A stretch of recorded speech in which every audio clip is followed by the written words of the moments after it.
Исәнмесез, кадерлі дуслар! Исәнмесез, дуслар! Здравствуйте, дорогие друзья! Мы приветствуем вас из второй столицы нашей необъятной родины, из ее культурной столицы, города Санкт-Петербург.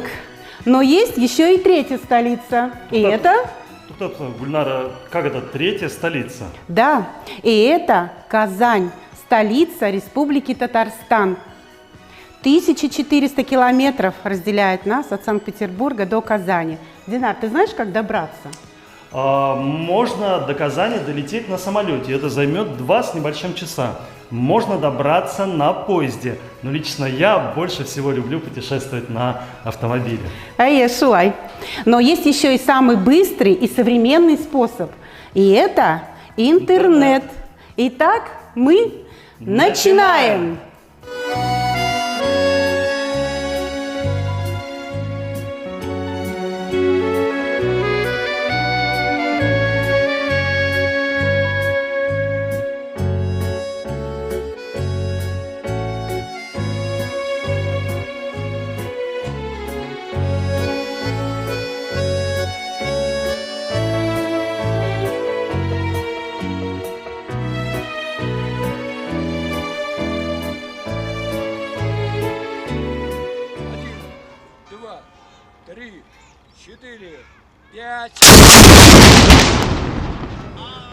Исәнмесез, кадерлі дуслар.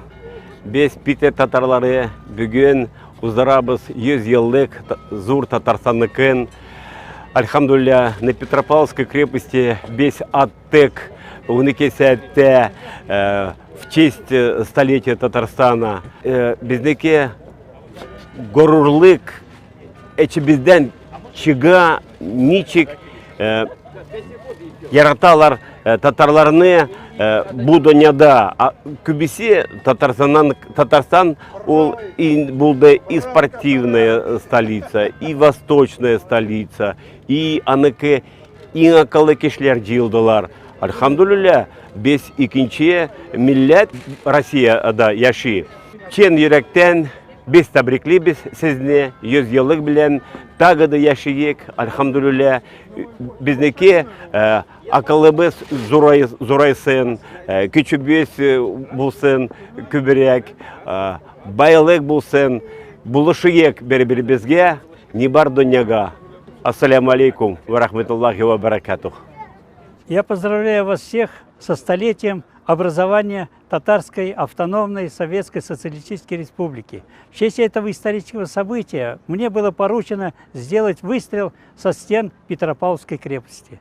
Эта крепость для нас священна тем, что 317 лет тому назад, когда был основан Санкт-Петербург, здесь наши земляки, татары, вместе с представителями других народов начали строить эту крепость. Сравнительно недавно, в 2005 году, с этой пушки сделал исторический выстрел президент Республики Татарстан Шаймиев в честь тысячелетия основания Казани. Санкт-Петербург и Казань постоянно дружат, постоянно обмениваются опытом. Всех вас, дорогие мои, поздравляю с этим великим праздником, желаю крепкого здоровья, счастья всем, благополучия и процветания. Я коренной ленинградец. Большую часть своей жизни я прожил недалеко от Петропавловской крепости. И с детства помню этот выстрел, который производился со стен Петропавловской крепости. Раньше, после войны, у многих часов не было. И единственный момент, когда сверяли часы, это выстрел из этой пушки. Я всю жизнь мечтал, что, может быть, и мне когда-нибудь удастся сделать этот исторический выстрел. Здесь каждый выстрел с этой крепости, он исторический. Я благодарен правительству Санкт-Петербурга, а также работникам постоянного представительства Республики Татарстан, которые оказали мне большую честь, доверили сделать исторический выстрел из пушки со стен Петропавловской крепости в честь столетия со дня возникновения Татарской автономной Советской Социалистической Республики. Я счастлив, что мне было удостоено такое внимание. Спасибо за внимание. 30 августа, в День Республики Татарстан, в честь столетнего образования Татарской автономной Советской Социалистической Республики, следуя уникальной петербургской традиции, прозвучал полуденный выстрел на Нарышкином бастионе Петропавловской крепости. Этот зал был дан жителям блокадного Ленинграда, писателем и историком Рахимом Телешовым, одним из старейших и видных деятелей татарского общественного движения Шамилем Алюшевым и известным петербургским краеведом Альмирой Тагиржановой. И с этого полуденного выстрела начались дни татарской культуры в Санкт-Петербурге. Две важные юбилейные даты предопределили тематику этих дней. Столетие образования Татарской автономной Советской Социалистической Республики И, конечно, 75-летие Великой Победы. Этот символический выстрел прозвучал в честь многих поколений людей татарской и других национальностей, которые во время Великой Отечественной войны стали вместе со страной щитом на пути к блокадному Ленинграду. Низкий им поклон. Россия, Родина, Отчизна, родной, цветущий Татарстан. Мои слова идут из сердца. Ты Родиной моею стал. Здесь есть деревни и поселки, здесь есть большие города, и нет милее Татарстана, ведь это Родина моя. Люблю тебя я всей душою, люблю родной мой Татарстан. Где б не был ты, свети звездою, ведь Татарстан судьбой нам дан. Биг мотор жер, минсине шунды сағындым. Я так по тебе скучаю. Поет лауреат всероссийских и международных конкурсов, мой соведущий Динар Байтимиров. Песня «Минсине шунды согандым».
«Я по тебе скучаю, родной Татарстан».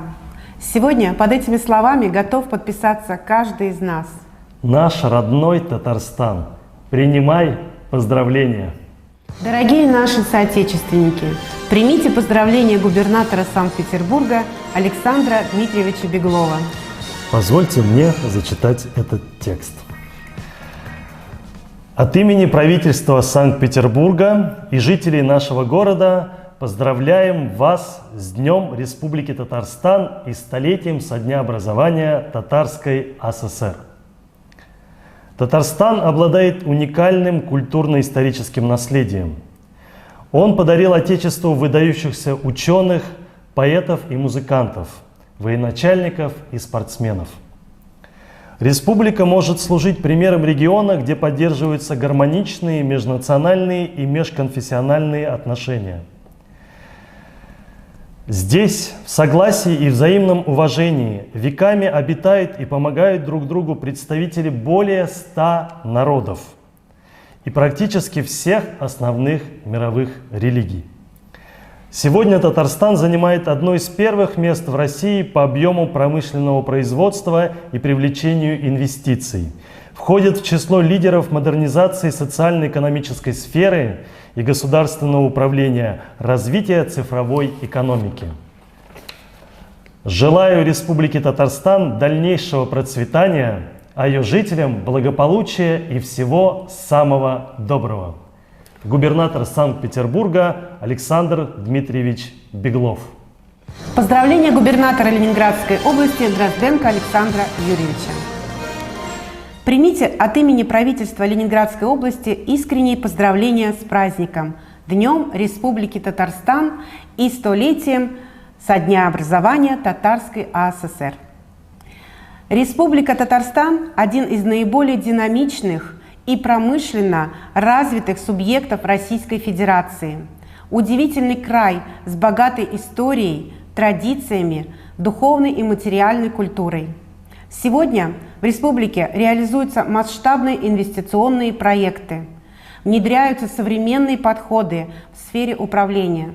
И что особенно важно, безусловным приоритетом в Татарстане является забота о жителях многонационального региона, благодаря которым республика достигла высоких результатов во всех сферах деятельности и подает яркий пример успешного социально-экономического развития для всей России. Ленинградская область ценит многолетние дружественные отношения с Республикой Татарстан. Благодаря нашим совместным усилиям реализуется множество успешных проектов в сфере экономики, культуры, идет постоянный обмен опытом между работниками органов государственной власти, местного самоуправления, бюджетной сферы двух субъектов Российской Федерации. От лица ленинградцев передаю самые искренние пожелания процветания и дальнейшего развития Республики Татарстан, а всем ее жителям крепкого здоровья, добра и благополучия. Губернатор Ленинградской области Александр Дрозденко. Татары в Петербурге. Наша культура и связь северной столицы с Татарстаном, историческая связь, она такая многогранная. И эту связь поддерживает постоянное представительство Республики Татарстан в городе Санкт-Петербург и Ленинградской области. Сейчас для вас слова поздравления от постоянного представителя Республики Татарстан в Санкт-Петербурге и Ленинградской области Валиуллина Рената Накифовича. Хөрмәтле тамашачылар, шуннан да менә сезнең белән шушы очрашуга без бик шатбыз. Алдагы планнарыбыз буенча безнең бу зур концертыбыз бүтәнрәк форматта узарга тиеш. Әмма ләкин тормыш һәр чак үзенең ниндидер үзгәрешләрен кертеп тора һәм менә хәзер дә шулай торып килеп чыкты. Кызганычка каршы әлеге бөтен дөньяны әйләп алган афәт безгә дә кагылды. Шуннан да безнең 26 сентябрь көнне Горький исемендәге зур мәдәният сараенда 1800 кешене чакырып, зур кунаклар белән без Татарстаныбызның 100 еллыгы хөрмәтенә зур концерт программасы әзерләгән идек. Әмма ләкин әлеге хәтләр, рөхсәтләр булмау аркасында без хәзер сезнең белән онлайн форматта күрешәбез.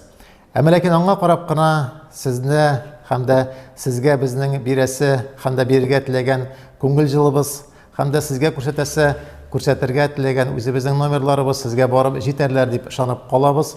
Чөнки һәм менә безнең ул өметебез дә һәм дә безнең планыбыз да иде. Без шушы киң җәмәгатьчелеккә һәм дә инде шушында бөтен дөньяда безне карый ала торган безнең тамашачыларыбызга үзебезнең Петербург һәм дә Ленинград өлкәсендә эшләп килгән иҗат итүче үзебезнең мәшһүр җырчыларыбызны, мәшһүр коллективларыбызны күрсәтәсебез килде. Шуның белән бергә Петербург шәһәрендә татарларга бәйле урыннарны, үзебезнең күренекле шәхесләребезне күрсәтәсебез килде. Алардан интервьюлар алып сезгә һәм дә сезнең игътибарыгызга без аны тәкъдим итәсебез килде. Шуннан да әлеге тапшыру сезгә ошар дип без өметләнәбез. Һәм инде алдан әйтеп киткәнемчә безнең бу концерт программабыз ул безнең зур ватаныбыз, барлык татарларның кайда гына яшәсәләр дә тарихи ватаннары булып саналган хөрмәтле Татарстаныбызның 100 еллыгы, ТАССРның 100 еллыгына хөрмәтенә без аны багышладык. Һәм әле тагын безнең бу елыбыз ул безнең тагын да зур, бик зур бәйрәмебез, 75 ел безнең бик җиңгүгә шушы хөрмәт белән дә без аны инде алга таба үткәрергә планлаштырдык. Үзебезнең бу марафон безнең 30 август көнне башланып китте.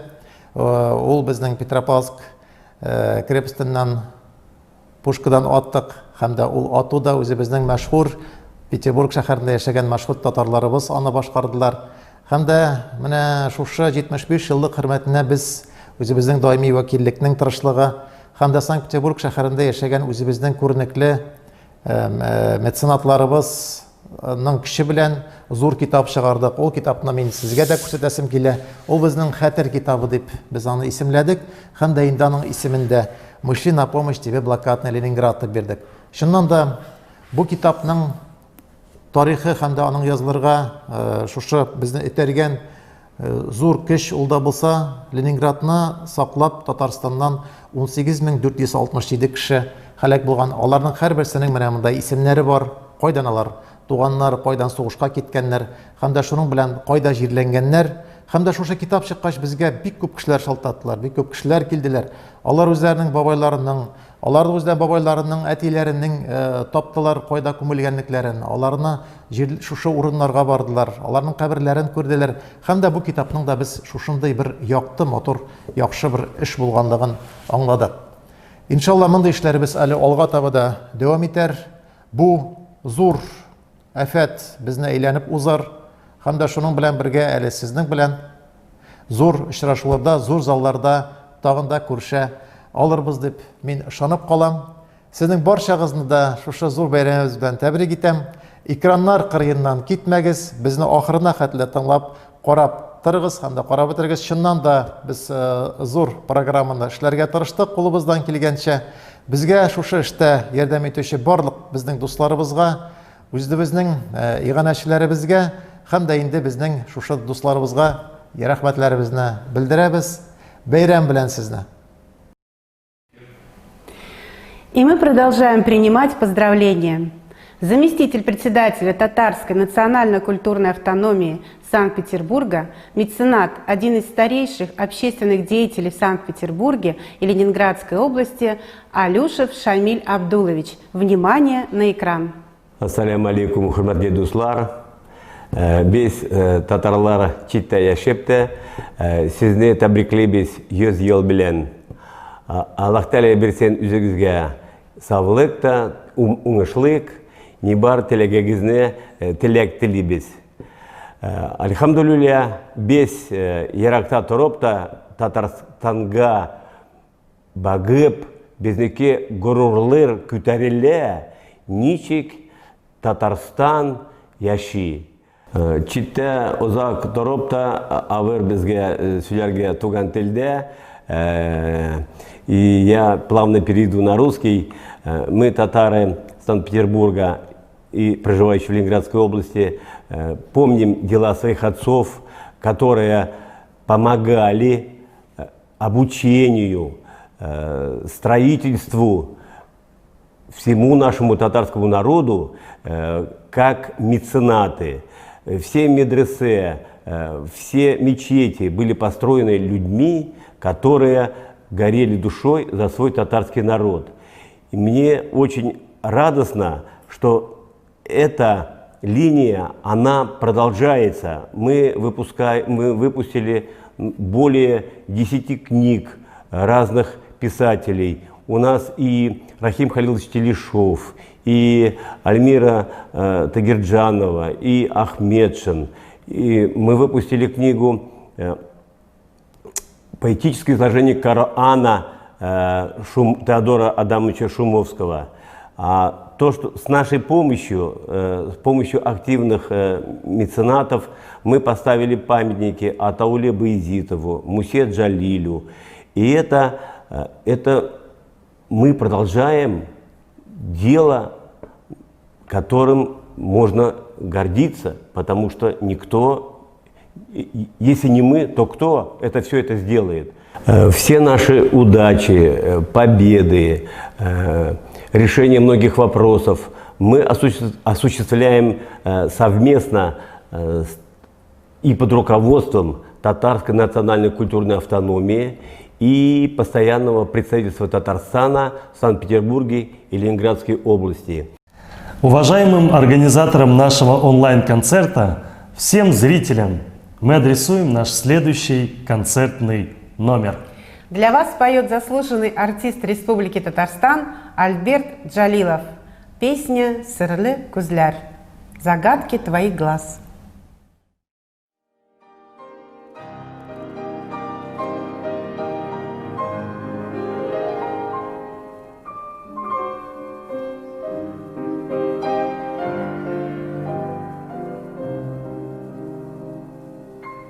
Серле күзләр, шамыр төсле күзләр, мансуланып, нигә уйласыз,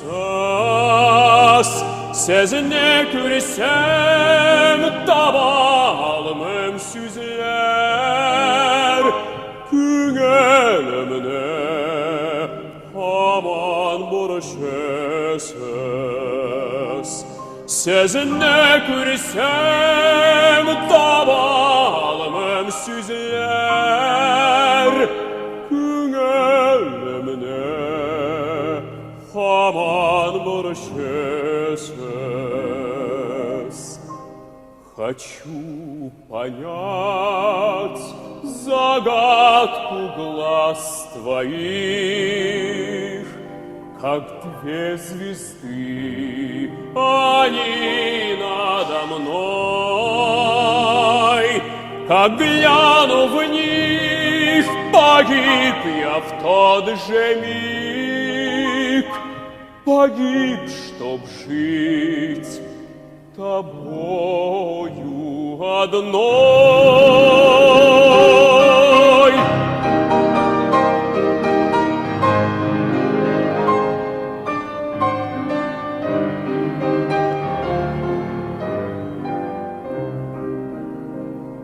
Взгляд этих глаз всегда ловить бы рад.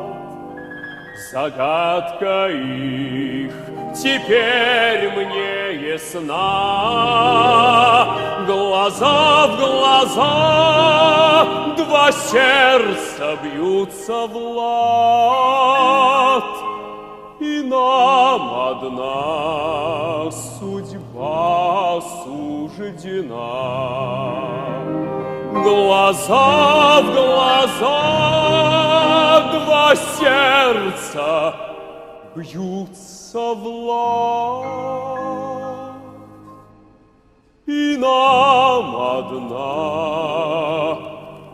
судьба суждена.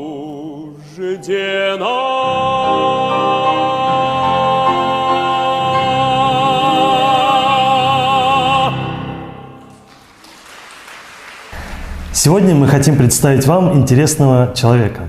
Он является руководителем Северо-Западного научного центра имени Гумилева, Института истории Марджани Академии наук Республики Татарстан, автора серии книг «Татары на службе Отечеству» Ахметшина Шамиля Камилевича.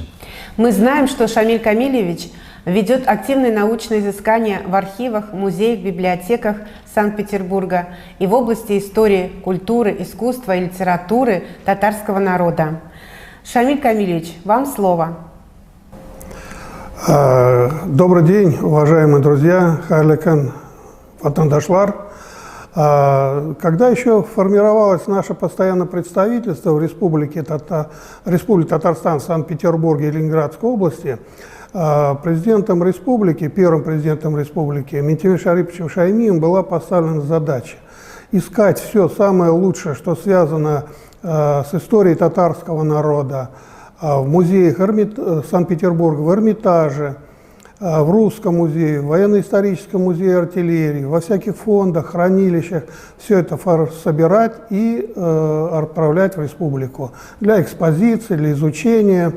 Вот. Была проведена в этом плане большая работа, открылось постоянное представительство Государственного Эрмитажа в городе Казани, Русского музея, филиалы открылись. Проведена была огромная работа по поиску наших раритетов.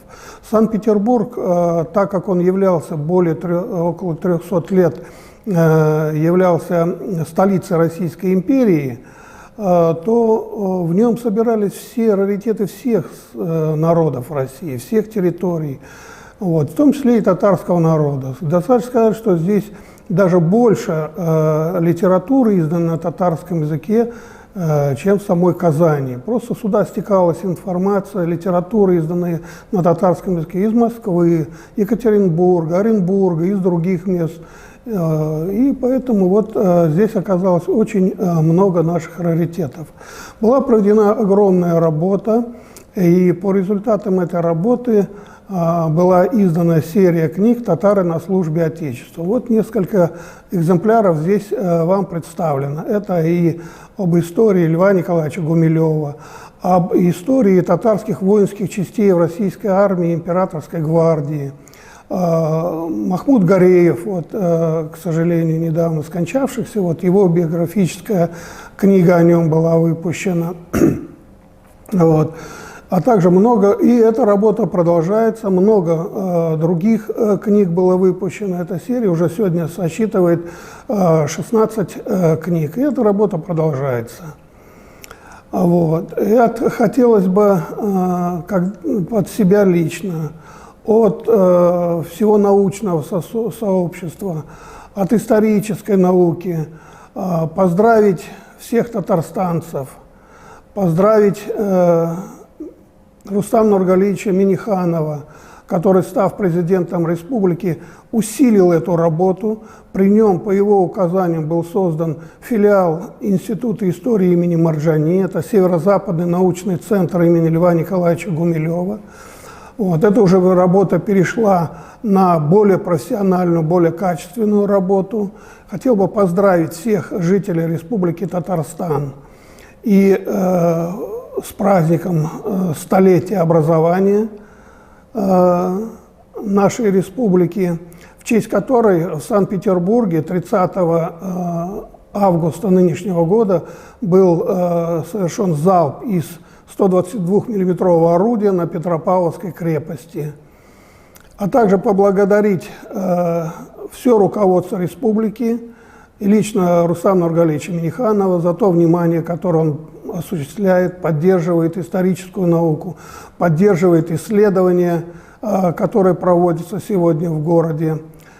И пожелать от имени татар всей республики, от имени татар Санкт-Петербурга, от имени научного сообщества, исторического сообщества поздравить всех жителей нашей республики с этим знаменательным праздником. Пожелать всего доброго, здоровья, счастья и всего самого-самого наилучшего. Спасибо. Рахмат Бигзор. Дуслар, у нас в гостях мастер спорта СССР по греко-римской борьбе, многократный победитель международных турниров Галимов Мансур Рашитович. Хайрлы кардашлар, достлар, барам белән сезне, дорогие друзья, дорогие земляки, поздравляю вас со столетием Республики Татарстан. Я, Мансур Рашидович Галимов, являюсь мастером спорта СССР по греко-римской борьбе, неоднократным чемпионом Ленинграда, Санкт-Петербурга, победителем многих международных, всесоюзных и всероссийских соревнований. Также я являюсь четырехкратным победителем Петербургского сабантуя по национальной борьбе «Кураж». Национальная борьба «Кураж» ведет свою историю на берегах Невы с 1913 года. Именно тогда состоялся первый петербургский сабантуй в Юсуповском саду и был выявлен батыр петербургского сабантуя. С тех пор борьба «Кураж», прерываясь на естественные события, такие как Октябрьская революция, Великая Отечественная война, то возрождалась, то замирала. И в новейшей истории она уже непрерывно развивается где-то с 70-х годов XX века. Борьба «Кураж» является культурным наследием и достоянием татарского народа, ну, наряду с нашими песнями, с нашими танцами, с нашими блюдами, таким же символом. Когда слышат «Кураж», все говорят: «А, Татарстан, татары, батыры». Вот так. В настоящее время на берегах Невы в городе Санкт-Петербург проживают известные спортсмены как прошлых времен, слава советского спорта, российского спорта, так и наши молодые нынешние звезды.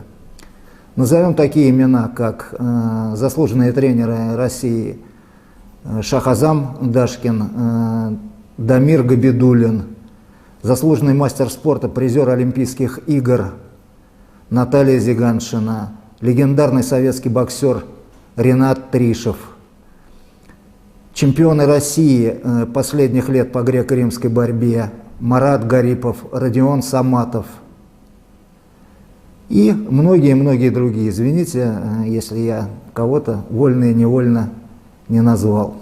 Я желаю в дни празднования столетнего юбилея Республики Татарстан представителям старшего и среднего поколения передавать те знания наших обычаев, наших традиций, а молодежи эти знания впитывать, перенимать также для дальнейшего для дальнейшей их передачи последующим поколениям. Еще раз вас поздравляю с праздником, дорогие земляки. Желаю вам счастья, здоровья и всего хорошего. Сегодня в речи выступающих не раз прозвучало слово «сабантуй». А ты, Динар, знаешь, как переводится это слово и что это за праздник? Я, конечно, знаю. Не раз выступал о нем и в России, и за рубежом. А вот наши зрители знают ли? Этот вопрос мы адресуем прежде всего нашим маленьким зрителям. А условия просты. Напишите свой ответ в комментариях под трансляцией. Наши модераторы просматривают чат, и с первым ответившим правильно свяжутся организаторы. Приз гарантируем.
Дуслар, у нас есть первый правильно ответивший на вопрос. И это Гузель Муртазина.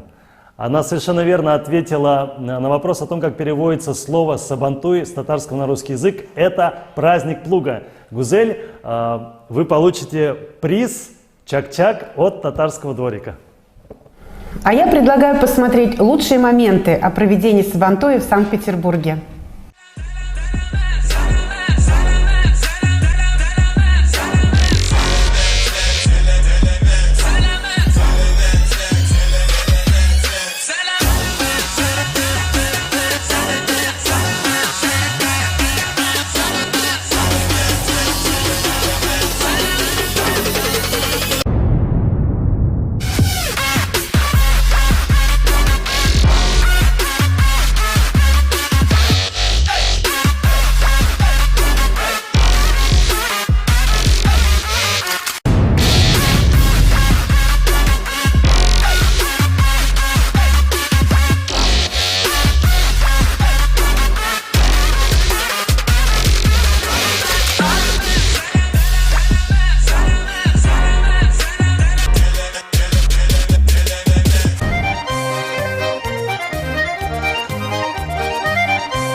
Да, Сабантуй в Санкт-Петербурге – это, можно сказать, мост между Казанью и нашим городом. Это так. Но Сабантуй проходит, как и положено этому празднику, только раз в год.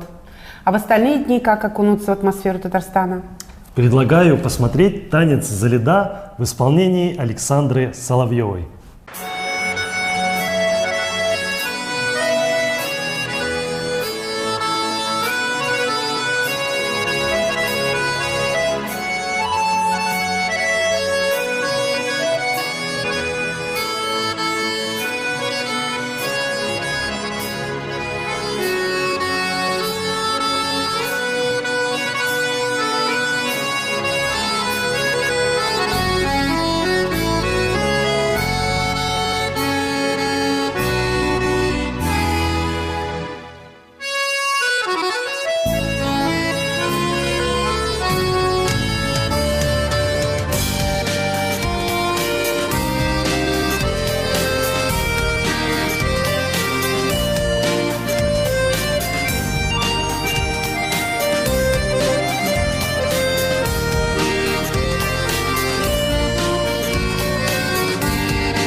В нашем городе есть замечательный татарский фольклорный ансамбль «Акчарлак» под руководством Светланы Зигангировой. Кстати, как переводится название коллектива? Акчарлак – это «белая чайка». Для вас выступает ансамбль Акчарлак с песней «Кандарак Баланнаре». «Цветочные луга». Смотрим.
Биг Матур Жер. И кажется, мы уже окунулись в атмосферу Татарстана. Но можно еще прогуляться в Санкт-Петербурге по татарской слободе. Как это? Нищик? Предлагаю посмотреть видеосюжет. Санкт-Петербург с момента своего основания складывался как многонациональный и поликонфессиональный город. Казанская губерния была одним из основных поставщиков в строящийся на берегах Невы город, потому что с XVI века татары были переведены в разряд государственных крестьян. Тот проезд, по которому мы сейчас с вами следуем, существует с XVIII века и изначально был известен как Татарская улица, но уже около 200 лет называется Татарским переулком. Я полностью погрузилась в атмосферу Татарстана.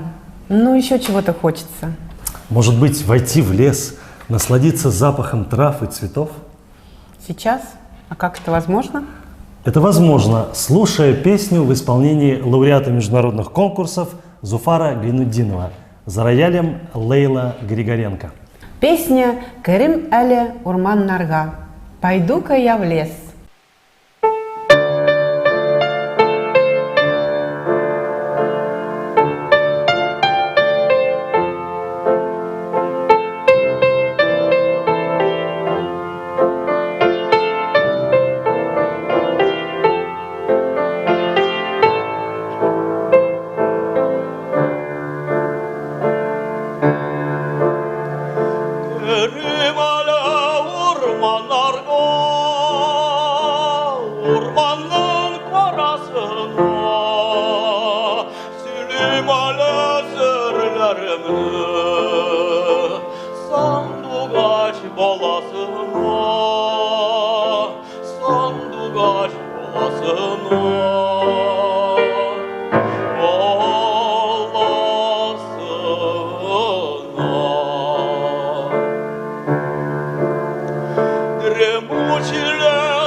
Расскажу печаль свою, траве зеленой на лугу, малой пташке соловью, малой пташке соловью. Я расскажу.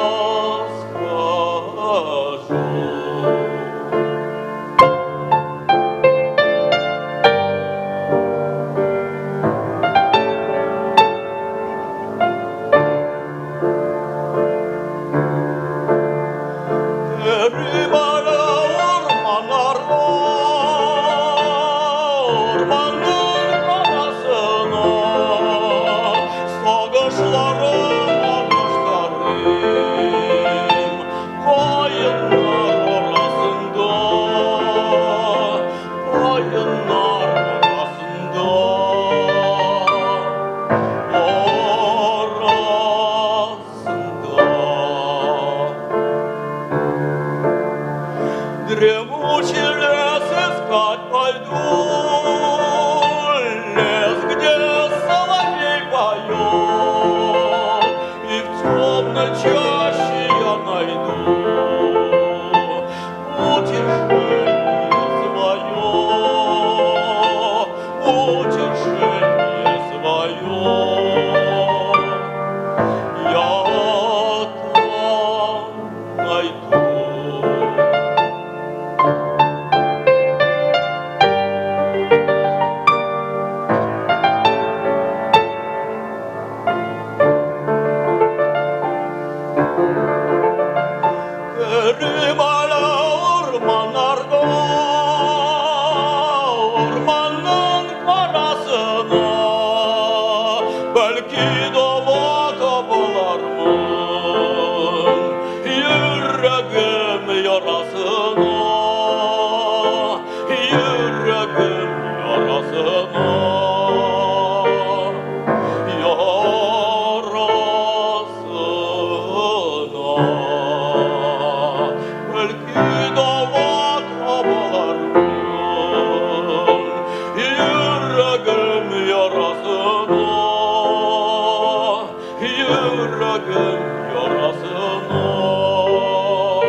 Хореограф Айгуль Гельмединова, лауреат всероссийских и международных конкурсов, приготовила особенный подарок – танец своей ученицы Казмана.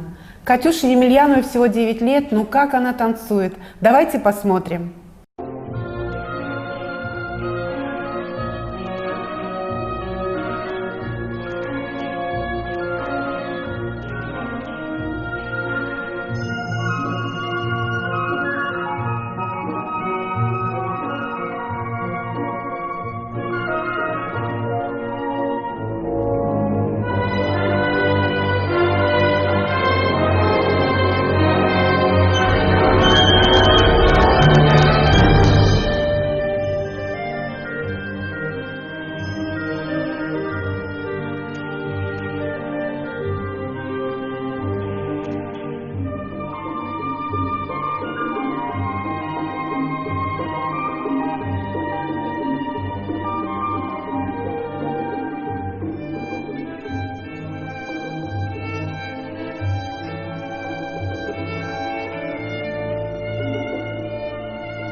Гульнара, знакома ли тебе книга «Татары на берегах Невы»?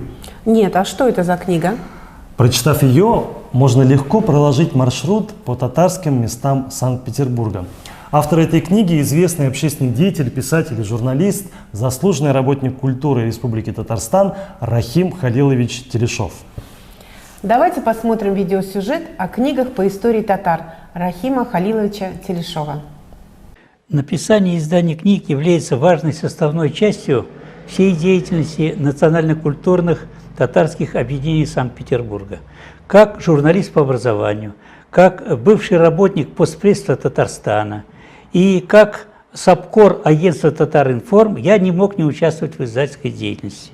Первой относительно большой книгой моей была книга «От индейцев и гуннов до Золотой Орды».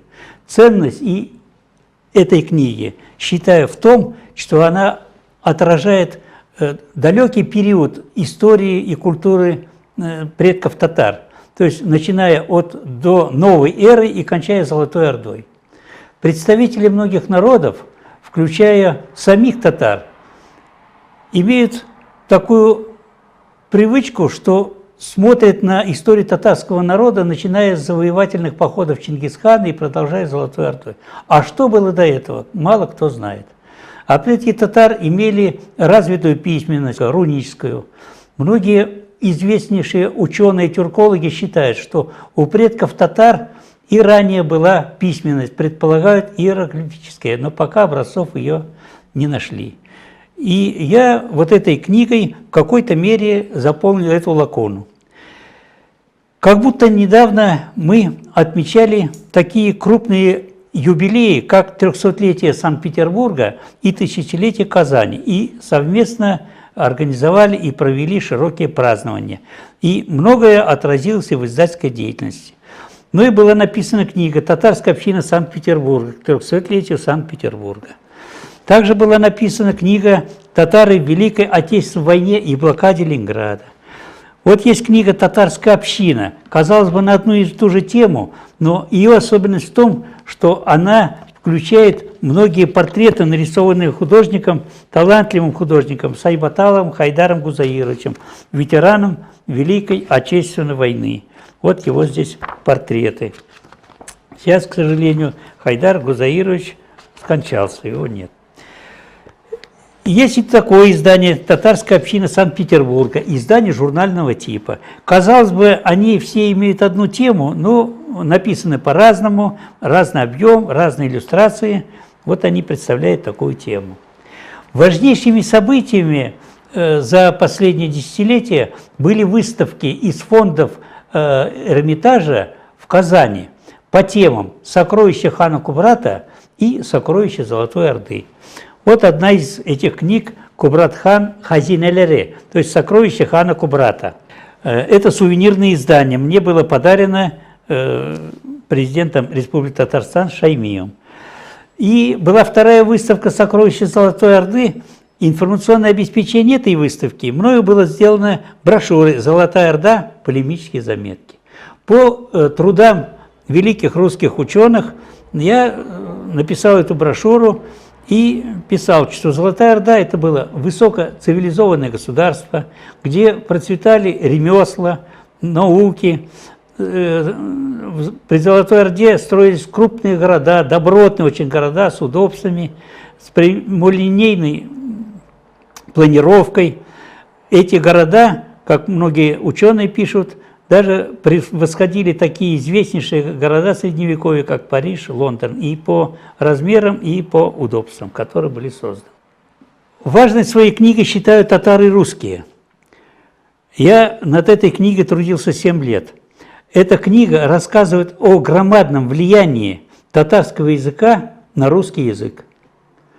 Сейчас она будет переиздаваться.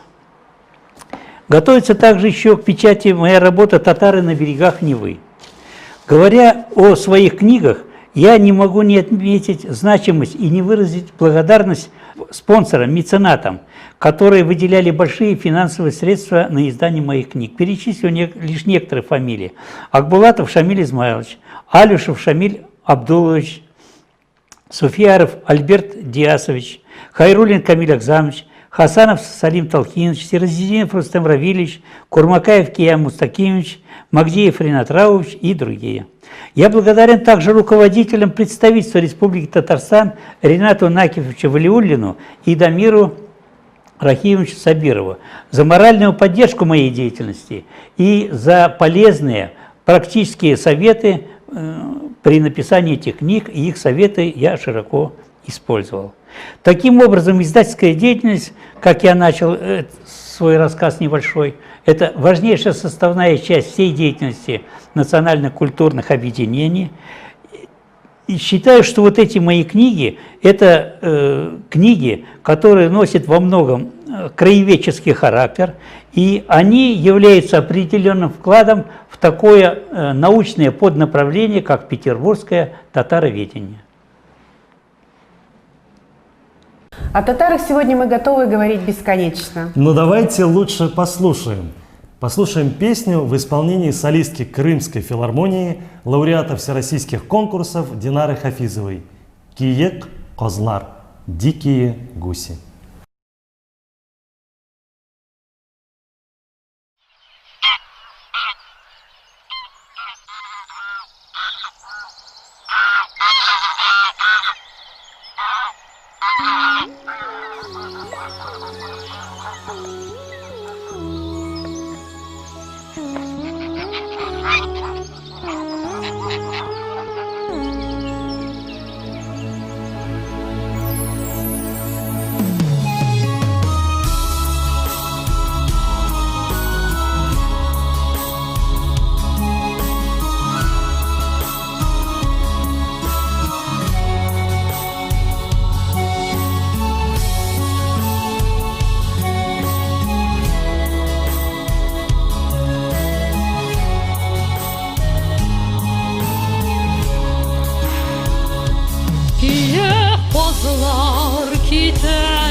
Среди многих и многих выдающихся личностей татарского народа отдельной строкой стоит имя великого татарского поэта Габдуллы Тукая.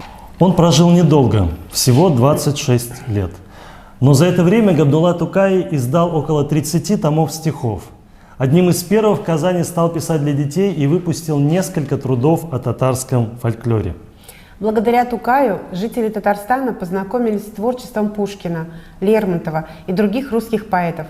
Многие его произведения стали основой для песен, а балет по поэме «Шурале» ставили на сцене Мариинского и Большого театров. Мы находимся в одном из исторических мест Санкт-Петербурга, Татарская Слобода.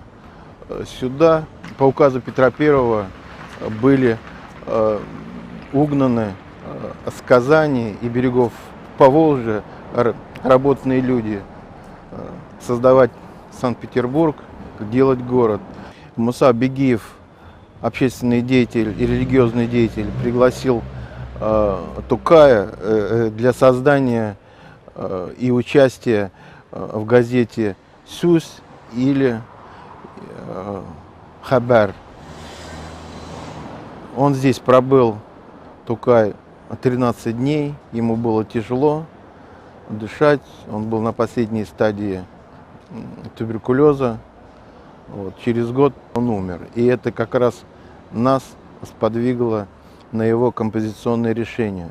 У него рука левая держит воротник, так как ему было тяжело дышать. Здесь петербургский климат был суровый, особенно для туберкулезников было тяжело. А в правой руке у него была книжка, вот, записана. Это подчеркивает его, что он писатель. Стоит моя деревня на горке не крутой, родник с водой студеной от нас подать рукой. Мне все вокруг отрадно, мне вкус воды знаком. Люблю душой и телом, я все в краю моем. Тау башына салынгандыр безнең авыл. Бер чишмә бар якын безнең авылга ул. Авылыбызның ямен, суы, тәмен беләм. Шуңнар күрә сиям, җаным, тәнем белән. Это строки из стихотворения Габдуллы Тукая. Строки, которые уже звучат как песня. Поет солист театра Санкт-Петербург-Опера, лауреат всероссийских и международных конкурсов Яромир Низамуддинов. Ария Габдуллы Тукая из оперы «Любовь поэта». Смотрим.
В воскресный день с сестрой моей мы вышли со двора. «Я поведу тебя в музей», — сказала мне сестра. Вспомнилась строчка из школьной программы? Да. Я выбрала себе маршрут по татарским местам. Минбарам. Я пойду в музей. Гульнара, я слушаю тебя. Я хотела сказать, что представители аристократии и интеллигенции татарского происхождения, которые приняли христианство, оставили свой след в историческом наследии Петербурга. Среди них Юсуповы, Нарышкины, Кочубеи. Да, это и Карамзины, Шереметьевы, Апраксины, Суворов, Тургенев, Рахманинов, Жуковский, Танеев и многие другие. Все верно. И я приглашаю тебя и всех наших зрителей в музей Державина и в Юсуповский дворец. Внимание на экран. Мы с вами находимся в саду усадьбы Гавриила Романовича Державина, великого русского поэта и сенатора, уроженца Казанской губернии. Усадьба построена рядом с лейб-гвардией Измайловским полком. Петербург – военная столица. Здесь стояли гвардейские полки, в которых с 18 столетия татары несли военную службу. В 1803 году для татар лейб-гвардии Измайловского полка была спроектирована мечеть, которая, к сожалению, осталась не построенной. Татарам по случаю больших мусульманских праздников Рамазан-байрам и Курбан-байрам татарам давали отпуска на 3 дня и предоставляли большие залы для торжественных коллективных намазов. В разные годы азан звучал в Таврическом дворце и в Михайловском замке, в конногвардейском манеже, в танцевальных залах купцов Косяковского и Кусовникова на Невском проспекте, в зале дворянского собрания, в Александровском зале городской думы, в зале губернской земельной управы, в театре Валентины Лин. Вышедшие в отставку солдаты образовали здесь землячество, выходцев из Пензенской губернии, Нижегородской губернии, Касимовского уезда Рязанской губернии, таким образом положив начало гражданским мусульманским приходам.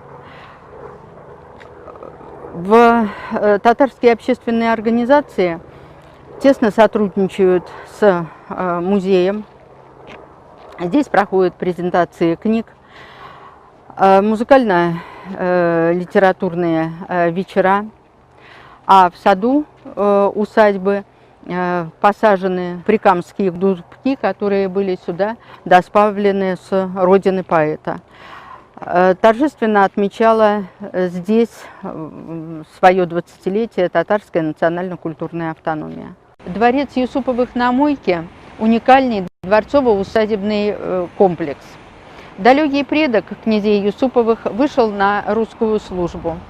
И в память о своих корнях последняя хозяйка дворца Зинаида Николаевна Юсупова делала большие пожертвования на строительство мечетей в Крыму.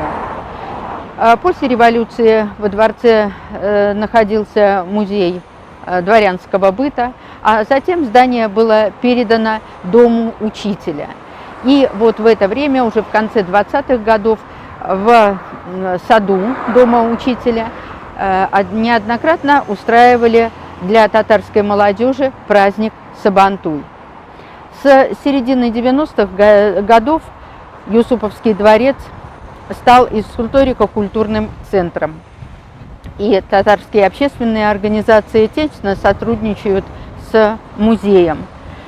Здесь были организованы выставки татарского костюма, выставки художников татар, а также проходили концерты татарских исполнителей. При желании всегда можно и здесь, в Санкт-Петербурге, почувствовать свою национальную принадлежность, ощутить гордость за свой народ. Побывав в этнографическом музее нашего города, я почувствовал теплоту сердец своих соотечественников. Ты спросишь, почему? В этнографическом музее в декабре прошлого года открылась новая, постоянно действующая экспозиция «Традиционная культура татар Поволжья и Переуралья 19-го, начала 20-х веков».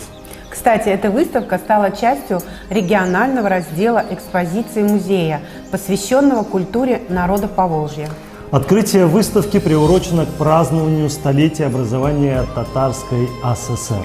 И создавалась эта экспозиция Российским этнографическим музеем при гуманитарной и финансовой поддержке правительства Республики Татарстан в тесном сотрудничестве с Татарской национально-культурной автономией Санкт-Петербурга и постоянным представительством Республики Татарстан в городе Санкт-Петербург и Ленинградской области.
Конечно, все наши прогулки по татарскому Санкт-Петербургу всем нам в радость.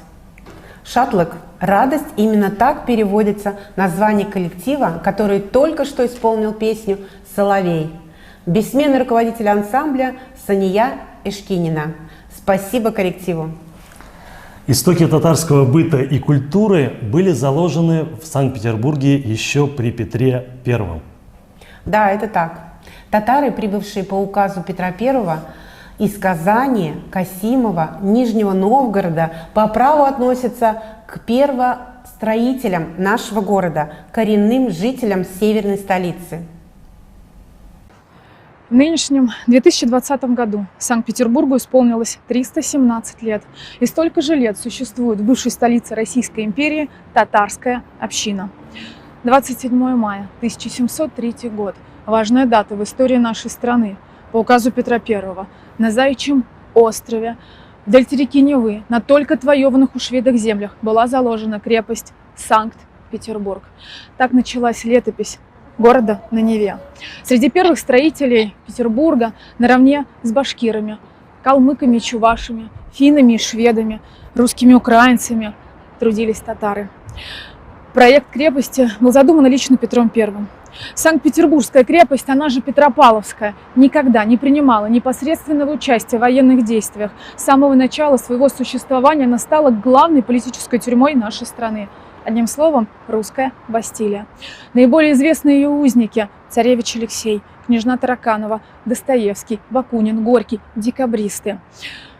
Главные доминанты крепости – Петропавловский собор, где покоятся российские императоры, начиная с Петра I, заканчивая Николаем II.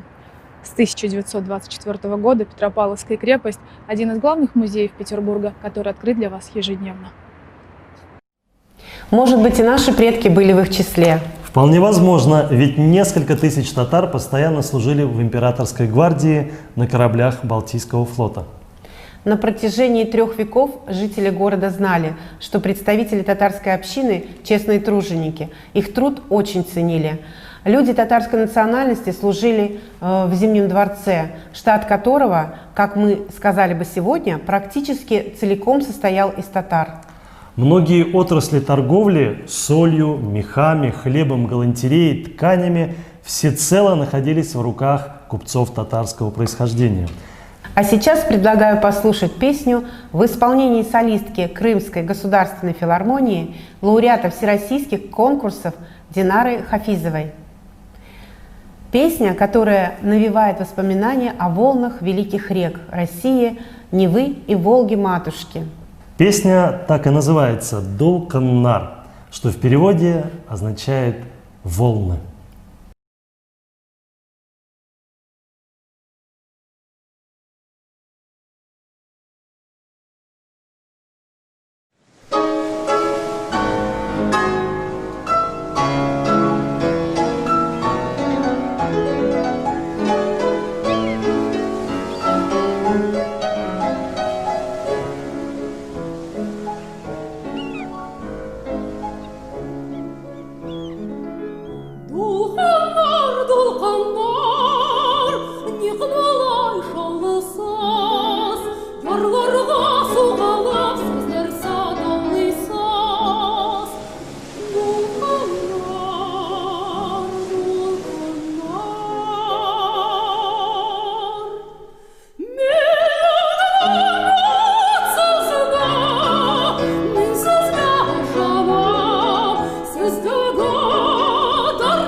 Исәнмесез, кадерлі достар? Добрый день, дорогие друзья! Меня зовут Ленара Николашкина. Я редактор новостей и обозреватель культурно-массовых мероприятий информационного портала, посвященного татарам и общественным организациям Санкт-Петербурга и Ленинградской области «Питер Татар». Более года назад в городе Санкт-Петербурге возникла потребность в создании информационной площадки для освещения мероприятий и деятельности татарских организаций города и области. По инициативе Постоянного представительства Республики Татарстан в городе Санкт-Петербурге и Ленинградской области и общественных организаций данный проект воплотился в жизнь. Учредителем, автором, главным редактором и постоянным спонсором проекта, созданным на благо татарского общества, стал активист татарской молодежи Санкт-Петербурга Равиль Зуфарович Закиров. Портал «Татар Санкт-Петербурга» и Ленинградской области начал свою работу 15 мая 2019 года. Данный ресурс объединяет информацию о планируемых и проводимых мероприятиях, позволяет осуществлять деятельность татарских объединений региона в интернете, социальных сетях и мессенджерах. В течение года портал информировал о происходящих событиях в жизни питерских татар и мусульман, объединив журналистов, историков и единомышленников, таких как Рахим Телешов, Ринат Магдиев, Заря Хасанова, Альмира Дагержанова, Фирая Рашитова, Катифа Гайнудинова, Сания Ишкинина, Фарида Гренда, Тахир Валиулин и другие. Новости портала публикуются на страницах сайта, в социальных сетях ВКонтакте, Одноклассники, Facebook, Instagram, каналах YouTube, Telegram, а также в мобильном приложении «Питер Татар», которое доступно на платформах iOS и Android. Информационную медиапорталу удалось превратиться в основу для общения с татарской общественностью, предоставляющей необходимые сведения. Портал выступает информационным центром среди всех татарских объединений Санкт-Петербурга, чтобы аккумулировать информационный ресурс на себе. В тесной связи с порталом выступает общественная организация татарских женщин «Аккалфак Нева» во главе с руководителем Фираей Ильгизаровной Рашитовой, которая провела активную работу по размещению анонсов, новостей и публикаций организации на странице портала. На текущий момент портал освещает события в рубриках «Культура» и «Общество». Планируется запуск новостей по другим темам. На сайте есть афиша и календарь татарских мероприятий, а также актуальный каталог татарских сообществ. Также любой желающий может предложить свой анонс или новость для размещения на портале. Портал за год работы набрал почти 3000 подписчиков и имеет цели выйти до создания интернет-телеканала. Пользуясь случаем, от всей команды портала «Питер Татар» поздравляем жителей Республики Татарстан со столетием образования ТАССР, с этой знаменательной датой и пожелать прежде всего здоровья и процветания, а также экономических успехов и финансового благополучия. А теперь вопрос к нашим зрителям. Что означает слово «нур» в переводе с татарского языка? Ваш вариант ответа мы позднее прочитаем в комментариях. А мы встречаем наших гостей из Красного Села. Итак, вокальный ансамбль «Нур» под руководством Алимовой Нажии Абдулхаковны, песня «Злядым багрым сине» «Искала тебя, дорогой».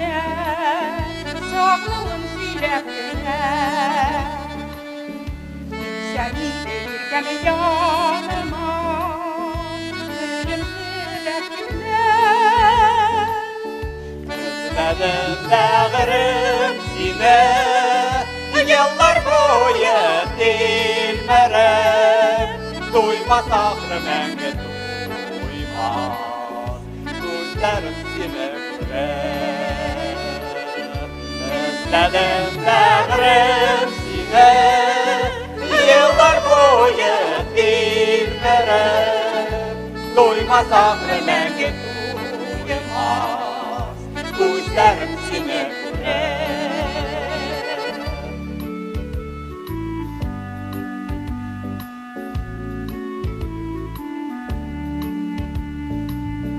Salkın çiçeler келтіріп аға, нұр себе қияш кіліп.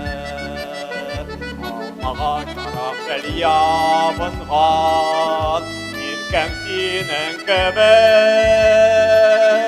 Özledim bağrım seni, yıllar boyu bilmerem. Duymaz aklım enge duymaz, gözlerim seni görer.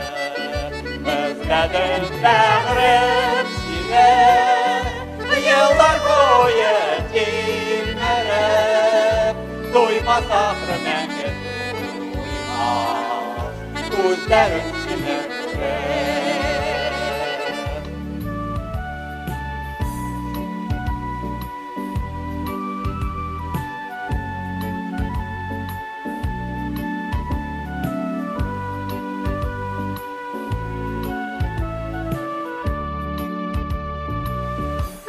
Benim yoluma yaktığımla alıp yıkılecekler. Göllerinde bilirmen, sima bule gidip. Özledim bağrım seni, yıllar boyu bilmerem. Duymaz aklım enge duymaz, gözlerim seni görer. Özledim bağrım seni, yıllar boyu bilmerem. Duymaz aklım enge duymaz, gözlerim seni görer. Duymaz aklım enge duymaz, gözlerim seni görer. Нур в переводе с татарского языка означает луч, сияние, блеск. Наши организаторы также свяжутся с первым правильно ответившим и отправят ему памятный приз. В нашем городе, в Санкт-Петербурге, на Большом проспекте Петроградской стороны, дом 45, установлена мемориальная доска татарской газете «Нур». Менем Колымда беренче копия газеты «Нур» в Российской империи. Эта газета была отпечатана 15 сентября 1905 года в типографии Ильяса Мурзы Бараганского по адресу Петроградская сторона, Большой проспект 45. Редактором и издателем этой газеты был Атаула Баязитов. После 17 лет многократных прошений татарам наконец-то разрешили издание газеты на русском и татарском языках, но это стало возможным только в период Первой русской революции. Это разрешение татары получили последними из всех народов России. Просветительская деятельность Ахуна Баязитова при его жизни нашла отражение в энциклопедическом словаре Брокгаузена и Ефрона. Мемориальная доска изготовлена петербургским скульптором Ахнефом Зиякаевым, заслуженным деятелем искусств Республики Татарстан. Пользуясь случаем, хочется сказать о Санкт-Петербургском государственном университете, одном из лучших вузов в нашей стране. И вот в связи с чем. Есть в нем Восточный факультет. Во внутренний дворик этого факультета я вас и приглашаю. Здесь установлен памятник издателю первой татарской газеты «Нур» Атауле Баязитову. Альхамдулилля, без життик в Императорский университет. Бүгінгі күнге это Санкт-Петербургский государственный университет. Сейчас мы находимся во внутреннем дворике Восточного факультета Санкт-Петербурга. Здесь стоят бюсты и памятники великим деятелям. К столетию Атаулы Баязитова активисты татарской общественности установили бюст. Работа выполнена заслуженным деятелем искусств Республики Татарстан Венерой Абдуллиной. Атаула Баязитов был выдающимся общественным деятелем. Кроме выполнения духовного наставничества среди татарского населения и военных, Ахун Баязитов служил преподавателем и переводчиком тюркских языков в Азиатском департаменте Министерства иностранных дел. Читал лекции по мусульманскому праву, преподавал благородный Коран в военных учебных заведениях. Был ахуном императорской гвардии. Он был автором, написанной на татарском языке, биографии последнего пророка Мухаммада, салаллаху алейхи вассалям, возникновения ислама. А теперь вознесем дуа Атаулле Баязитову. Бисмилляхи рахмани рахим, альхамдулилляхи раббил аламин рахмани рахим, малик яумиддин, ияка набуду ва ияка настаин. Ихдина сиратал мустаким, сиратал лазина ан'амта алейхим, гайрил магдуби алейхим валябдалин. Аминь. Аминь. В 1855 году в Санкт-Петербургском императорском университете был открыт факультет восточных языков. И тогда из Казанского университета был переведен Хусаин Фаизханов. Кроме преподавательской деятельности, Хусаин Фаизханов состоялся как ученый. Он составил каталог арабских рукописей, работал много с средневековыми тюркоязычными дипломатическими документами, написал краткую учебную грамматику татарского языка и ряд книг по истории татар. Степень своей учености Фаизханов указывал словом «мулла», но с прописной, с большой буквы. Если до революции университет окончили единицы татар, то в советский период на разных факультетах университета высшее образование получили сотни, а может быть даже и тысячи татар. Наибольший вклад в науку сделали профессора-востоковеды Абдрахман Тагирович Тагирджанов и Анас Бакиевич Халидов. Наша съемочная группа побывала в мусульманском некрополе Санкт-Петербурга. Посмотрим эти кадры. Альхамдулилля, бүгінгі күнге ана тілін ұнытмадық, әби бабайларға бик зор рахмет. Орыс тіліне көшемін. В 2011 году я услышал радиопередачу, которая была посвящена светлой личности Атауллы Баязитова. И в частности, было рассказано, с какими почестями он был похоронен. В это время транспорт столицы империи встал на 5 минут и сопровождали процессию скорбными гудками заводов и фабрик. Это сподвигнуло меня написать статью в местную газету, где я обратился к татарам Санкт-Петербурга с предложением увековечить память этого светлого человека. Наш первый президент Ментимир Шаймиев во многих своих речах говорит фразу «без болдаралабас». «Без болдаралабас». И нас трое, Салим Хасанов, Шамиль Алюшев, Валиулла Теляшев, взялись за это дело, Болдардак установили памятник. Памятник нашему просветителю, религиозному деятелю Атаулле Баязитову. Рады сами, это дело богоугодное.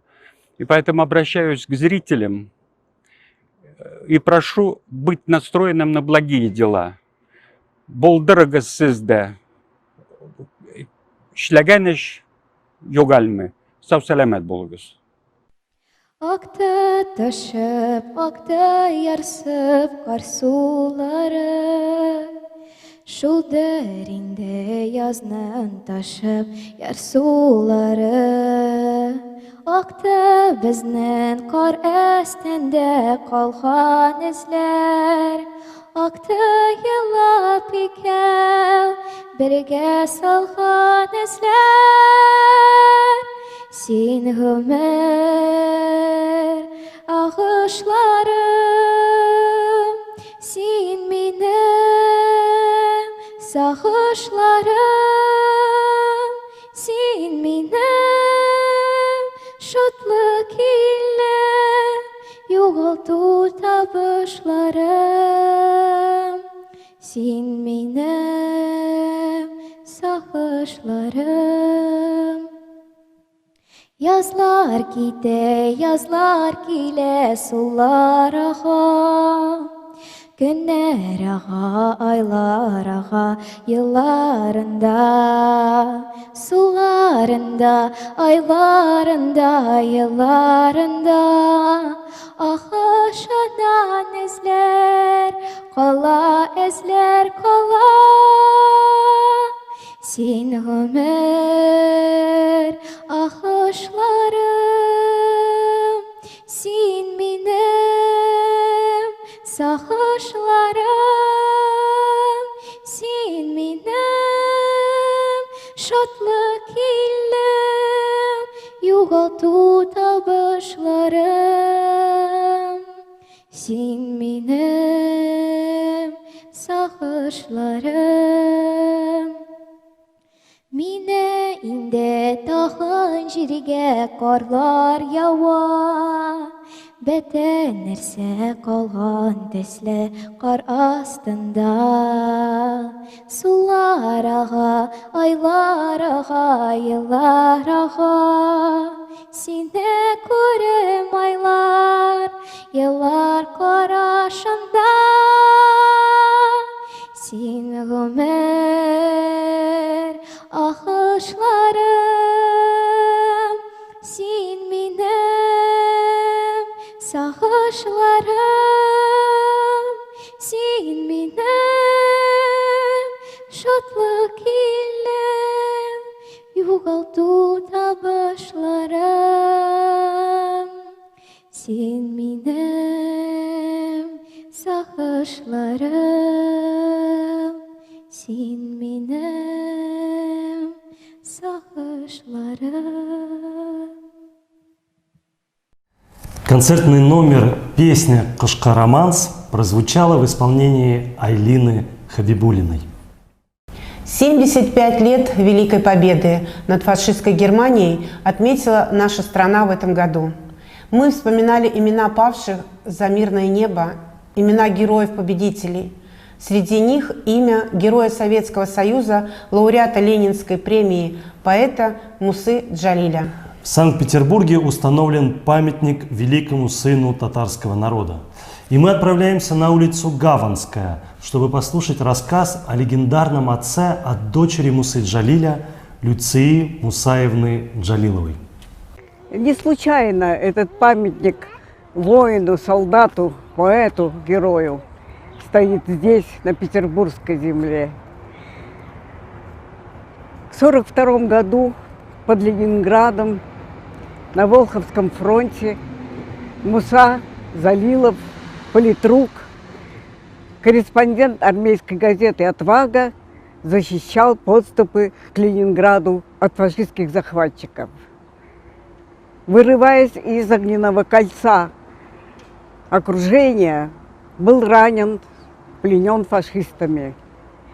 Как тяжело он переживал свой плен, выразил в своем стихотворении «Прости, Родина». «Прости меня, своего рядового, малую часть свою. Прости, что я не умер, как подобает солдату в жарком бою. Кто сказал, что я предал? Кто посмеет бросить упрек? Волхов свидетель, я не струсил, былинку сердца своей не берег. Скорпион убивает себя жалом, орел бросается со скалы. Разве орлом я не был, чтобы умереть, как подобает орлу? Поверь мне, Родина, был орлом я, горела во мне орлиная страсть. Уж я крылья сложил готовый, камнем в бездну смерти упасть. Что делать? Отказался от слова, от последнего слова, друг, пистолет.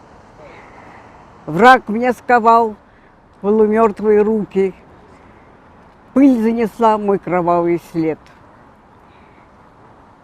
Жгучая боль и стыд в этих словах Джалиля. Он до конца оставался патриотом, солдатом своей родины.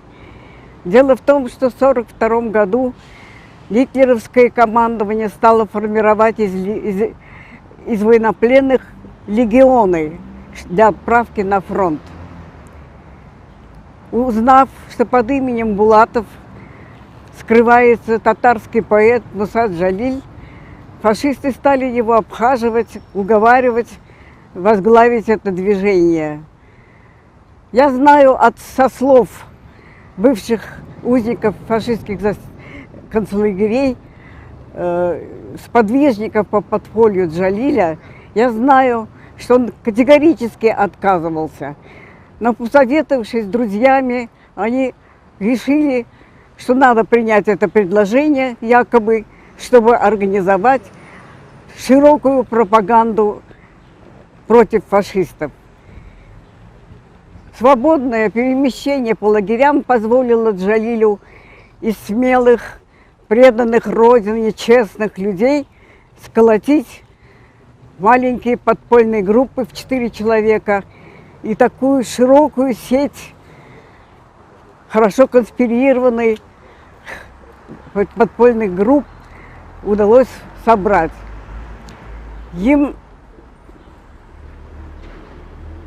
У них была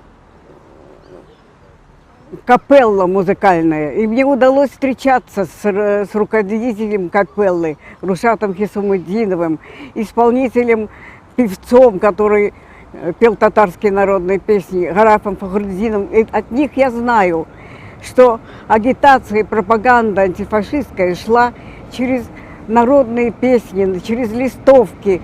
И вот эта вот контрпропаганда фашистской затеи сорвала коварный план гитлеровцев о легионах против Красной армии. 2 батальона, сформированных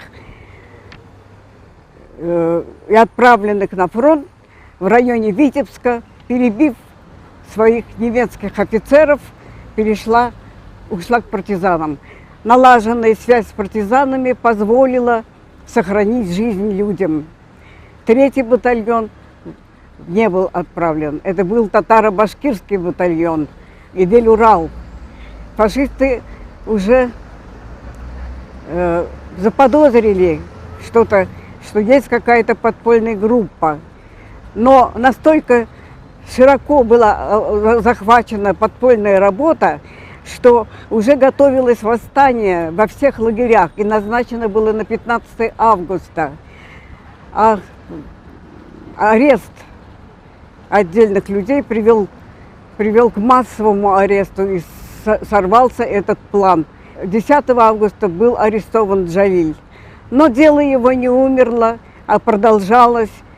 Было в этом батальоне 3-м массовое восстание, которое, конечно, жестоко было подавлено. Однако удалось этой подпольной деятельности групп сорвать коварный план фашистов о том, чтобы загнанные в легионы голодом, истязаниями люди, советские воины, стреляли в своих братьев. Вот этот героизм был высоко оценен советским правительством, и присуждено было Джалилю звание Героя Советского Союза. Но это солдат, это личность, которая пошла на большой риск, чтобы сорвать такой коварный план гитлеровцев. Однако это был еще поэт-герой. До конца своих дней солдат своей родины Муса Джалиль, ее поэт, писал стихи. «Пускай мои минуты сочтены, пусть ждет меня палач и вырыта могила. Я ко всему готов, но мне еще нужны бумага белая и черные чернила». Вот эти слова выражают стойкость поэта, его преданность к своему делу и его героизм. На стихотворении Мусы Джалиля «Сунуджир» был написан прекрасный романс. Послушаем его в исполнении Зуфара Гайнудинова, за роялем Лейла Григоренко.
Спустя почти 75 лет после окончания войны юридически лишь половина отдавших жизнь за свободу города Ленинграда уроженцев и жителей Татарстана признаны погибшими.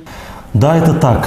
Постоянным представительством Республики Татарстан в городе Санкт-Петербург Ленинградской области принято решение издать списки погибших татарстанцев, чьи имена установлены в книге памяти «Мы шли на помощь тебе, блокадный Ленинград». Дуслар, эта уникальная книга в нашей программе была представлена постоянным представителем Республики Татарстан в Санкт-Петербурге и Ленинградской области Ринатом Накифовичем Валиуллиным. Жители нашего города благодарят Татарстан за прием тысяч блокадников и предприятий Ленинграда, таких как Ленинградское оптико-механическое объединение «ЛАМО», физико-технологический институт имени Иоффе, Ленинградский университет, авиационный завод. Оптический институт и даже зоопарк и футбольная команда «Зенит» были эвакуированы в Татарстан. В Елабуге трудились ученые Ленинградского университета. В Чистополь во время войны были перевезены тысячи ленинградцев, среди которых были люди самых разных профессий, в в том числе артисты и писатели. Низкий поклон многонациональным защитникам блокадного Ленинграда. Многие из них остались навсегда в ленинградской земле, в том числе и наши соплеменники татары.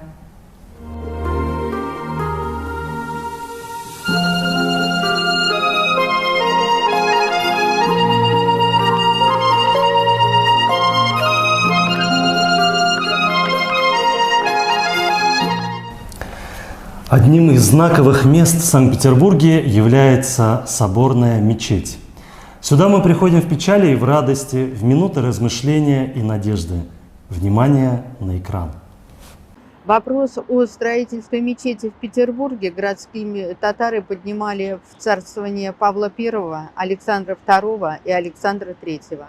В 1881 году ахуны Мухаммед Шакир Юнусов, Атаулла Баязитов и выборные от петербургских мусульман подали прошение о дозволении начать сбор денег на строительство мечети в Петербурге.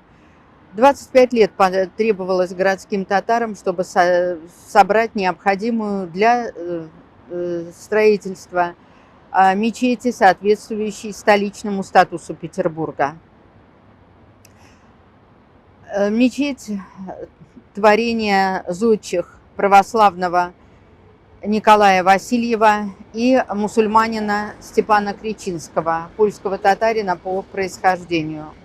Мечеть была заложена в 1910 году.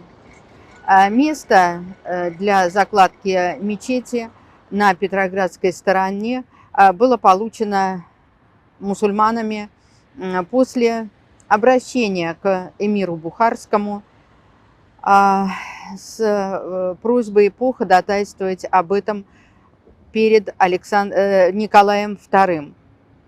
Город предоставил бы земельный участок бесплатно, но это было бы далеко на окраине. И поэтому председатель комитета по строительству соборной мечети Абдулазиз Давлетшин обратился к эмиру Бухарскому, который во время аудиенции получил у Николая II разрешение на покупку земельного участка на Петроградской и с последующей передачей его в дар столичным мусульманам. В 1913 году, в дни романовских торжеств, мечеть была открыта в Черне. Тогда был настелен паркетный пол, проведено электрическое освещение и паровое отопление. Тогда на торжества, приуроченные к 300-летию празднования Дома Романовых, приехали многочисленные мусульманские депутации, как тогда говорили, из разных уголков империи. Известна точная дата завершения строительных работ. Это 30 апреля 1920 года, когда имамом хатыбом мечети был выдающийся татарский богослов Муса Бегеев.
Мы благодарим за исполнение прекрасной мелодии композитора Масне «Размышления» Айгуль Чинакаеву и ее концертмейстера Марину Матусевич. А сейчас самое время отправиться в Дом дружбы Ленинградской области. В этом дружном доме представлен интерактивный музей татарской культуры и быта. Всем здравствуйте, исямиси шипташлер. Меня зовут Мананов Айрат, я являюсь руководителем Файда, пользы в переводе татарского общества. Хотел рассказать немножко о музее.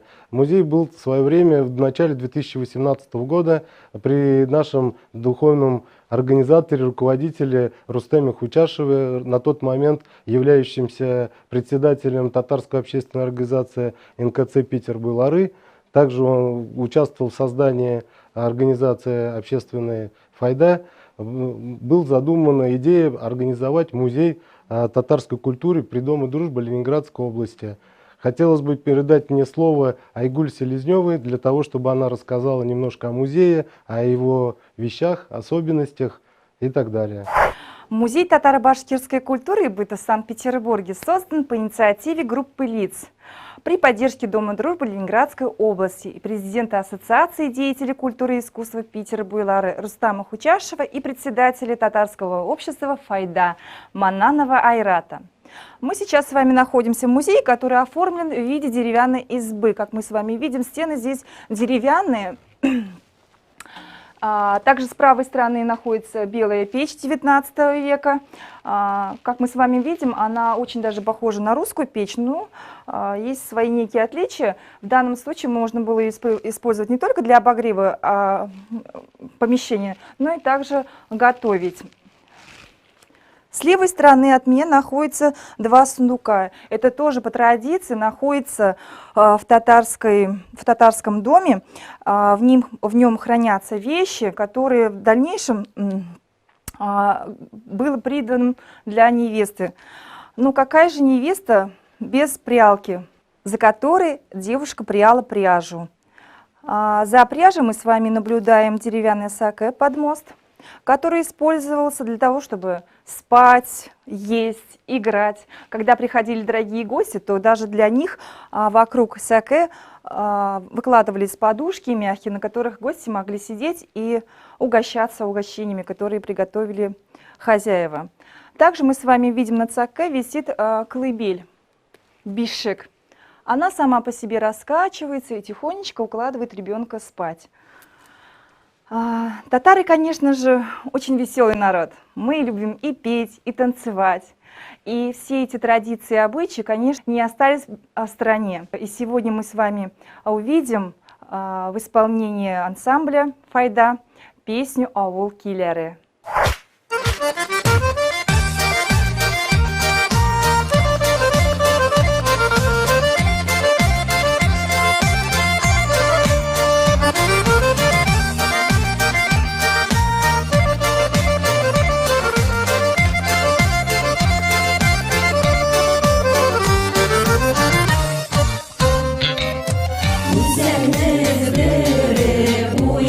Garmon, mengagel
Сотрудники Дома дружбы бережно относятся ко всему, что имеет отношение к татарскому быту и культуре, соприкасаясь с которыми мы ощущаем генетическую принадлежность к татарскому народу. Наш эстрадно-фольклорный коллектив «Файда» тоже способствует этому. Друзья, я рад представить вам руководителя этого коллектива, мою соведущую Гульнару Файзулину.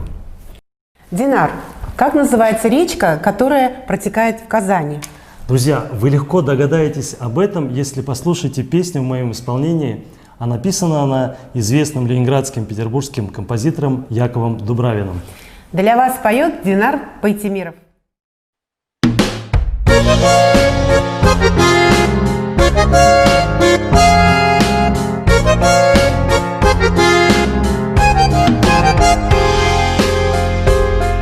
Наш город над Волгой широкой стоит, поет в нем гармошка-тальянка.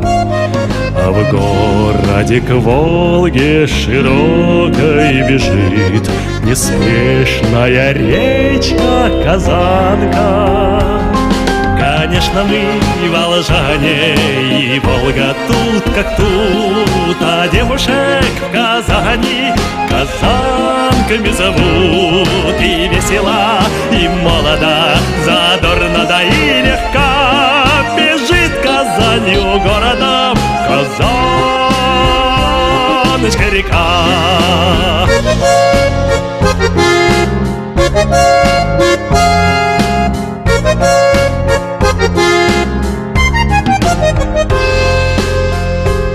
Над речкою солнце с рассветом встает, сверкает волною играя, а речка нам нежную песню поет, и песня такая родная.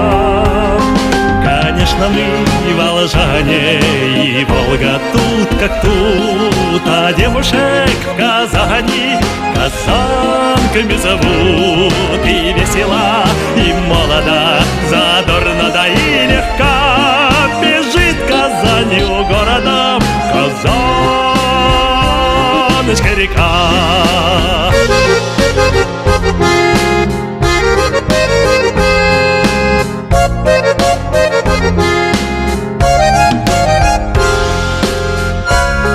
Плывут облака над Казанкой рекой, летят лебединые стаи, и ветры над нашей рекой городской летят из далекого края.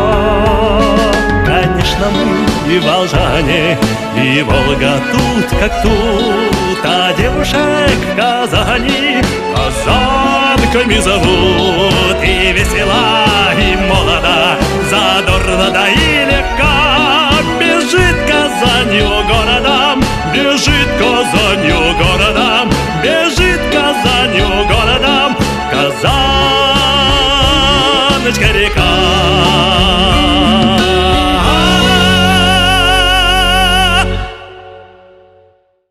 Есть такая известная фраза «Все мы родом из детства». И неважно, где мы родились и выросли, в большом городе или в маленькой деревушке. Главное, чтобы мы не теряли духовную связь с близкими людьми, людьми одной веры и крови. У меня вопрос для наших зрителей. Что такое ак-калфак? Как ты сказала, ак-калфак? Да, ак-калфак. Как он выглядит? А может быть, подсказка есть в нашем следующем концертном номере? Танец девушек с полотенцами от танцевального коллектива «Мирас» под руководством Руслана Вафина.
А калфак – это национальный головной убор татарских женщин. И именно так называется общественная организация татарских женщин Ак-Калфак Нева. О работе этого общества мы попросим рассказать его руководителя Фираю Ханам Рашитову. Хөрмәтле милләттәшләр, бер гасырлы туган көне белән Татарстанны тәбрик итәм. Питерда яшәүче татар хатын-кызлары күз башларын шәһри Казан тарафына борып яшиләр, үрнәк алалар. Санкт-Петербургская общественная организация татарских женщин Ак-Калфак Нева отметила свое 30-летие. И это событие было ознаменовано очень интересными датами. В этом году свое 20-летие отметила татарская фольклорная группа «Шатлык. Радость», во главе которой все эти 20 лет работала Ишкинина Сынья Абугалисинеевна.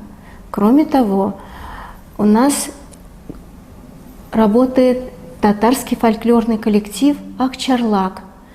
Свою годовщину отметила красивым татарским концертом. Все интересные события освещаются на портале «Питер Татар». И это очень хорошее подспорье.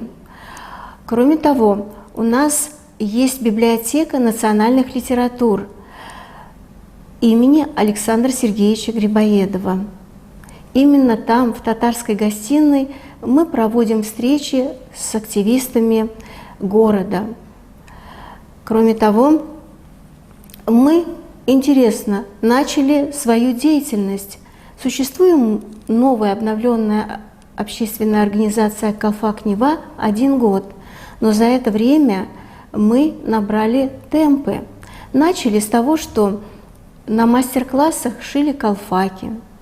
Затем это переросло в культурно-просветительную деятельность в библиотеке национальных литератур. Называем мы это место пятачком родного Татарстана. И разговариваем и слушаем только на татарском языке. Мы поставили перед собой цель, чтобы при встрече со своими соотечественниками говорить на татарском языке, говорить на языке поэзии, татарской литературы, национальных татарских сказок. В последнее время культурная жизнь была насыщена джалиловскими чтениями, тукаевскими чтениями, и апофеозом всего явилось главное событие года – это татарский онлайн-концерт. Прошедший онлайн-концерт с большим интересом был воспринят зрителями по всему миру. Он помог нам перебросить мостик с зарубежными соплеменниками. И в конце я хотела бы поздравить весь татарский народ, который живет и в Татарстане, и в Петербурге, и по всему миру с такой знаменательной датой, которая нас сплотит и сделает наш народ еще сильнее. И на родном языке мы заговорим и на торжественных мероприятиях, и в школах, и в детских садах, и в библиотеках, и в гостях. Вот этого прежде всего мне хотелось бы пожелать для всех нас.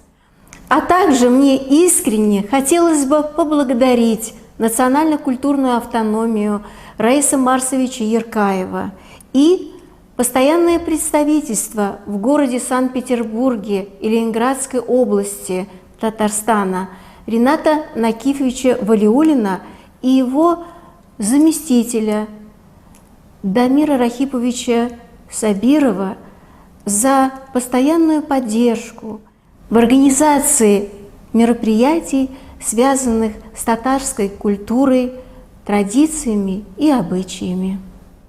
В который раз мы сегодня говорим «Минсина яратам». И не устаем повторять «Минсина яратам». Так называется песня Руфины Насыевой. Исполняет автор.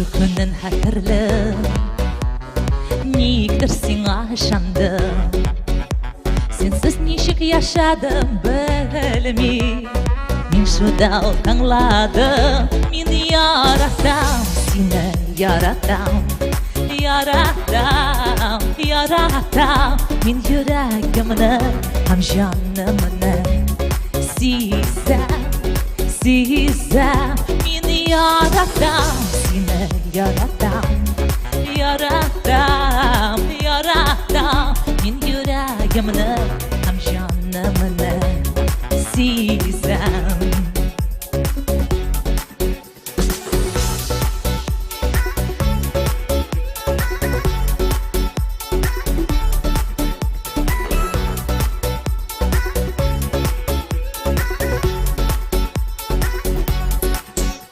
Rahmatni dunyoga aytan Sening bilan bo'lu rahat Shin yurakdan seni suyam Ko'zlaringni ko'ru lazzat Men yaratam seni yaratam Yaratam, yaratam Men yuragimni ham jonimni Sizam, sizam Yaratam seni yaratam Yaratam, yaratam Men yüreğimni hem canımni Sizam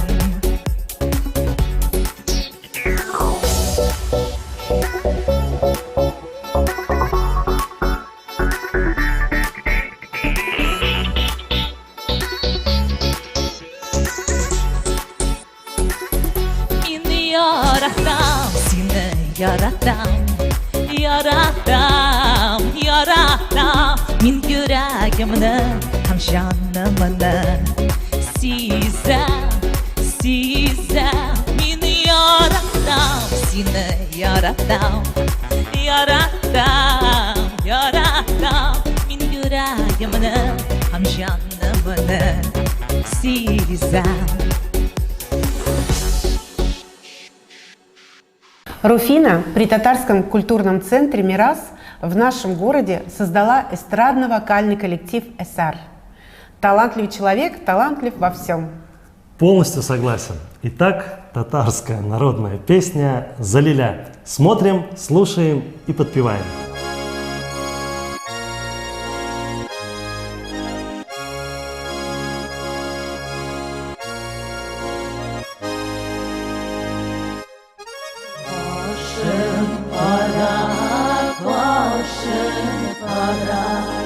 Başına kız dinlesin Başın para buye zifat Sinekimne sinesin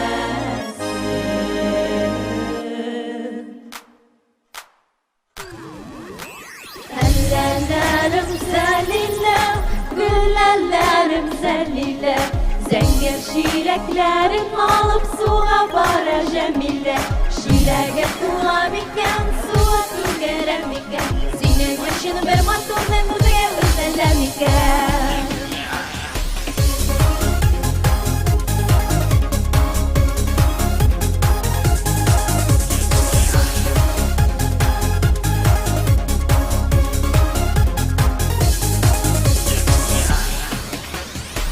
Geçilep matur bulla Su belen tosağına Yarını siyu ekunelle Sözünde dostağına Ellerim zelile, güllelerim zelile Zenger şireklerim alıp suğa bara Cemile Şirege tuğamiken suğa tügeremiken Senin yaşını ver maturnun güzege özelemiken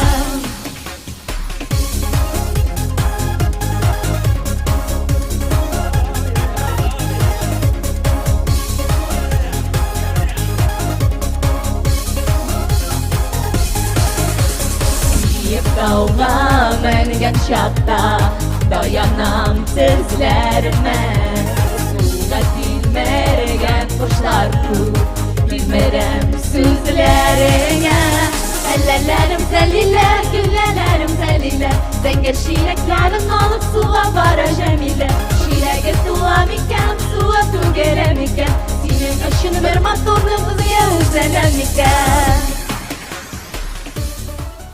Динар, как ты отдыхаешь летом? Ну, чаще всего, конечно же, мы выезжаем на море. А я люблю отдыхать на даче.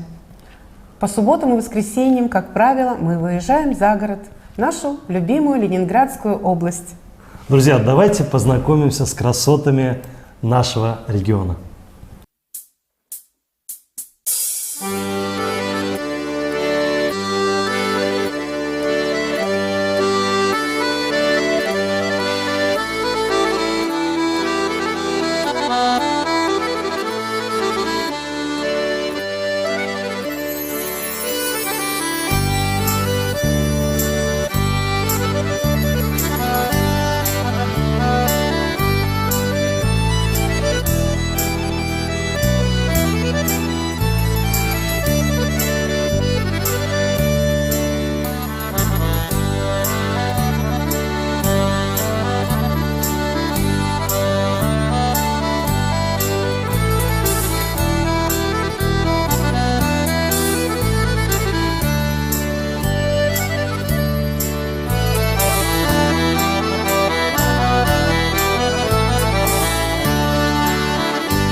Ленинградская область присоединяется к поздравлениям Санкт-Петербурга по поводу столетия образования нашей республики.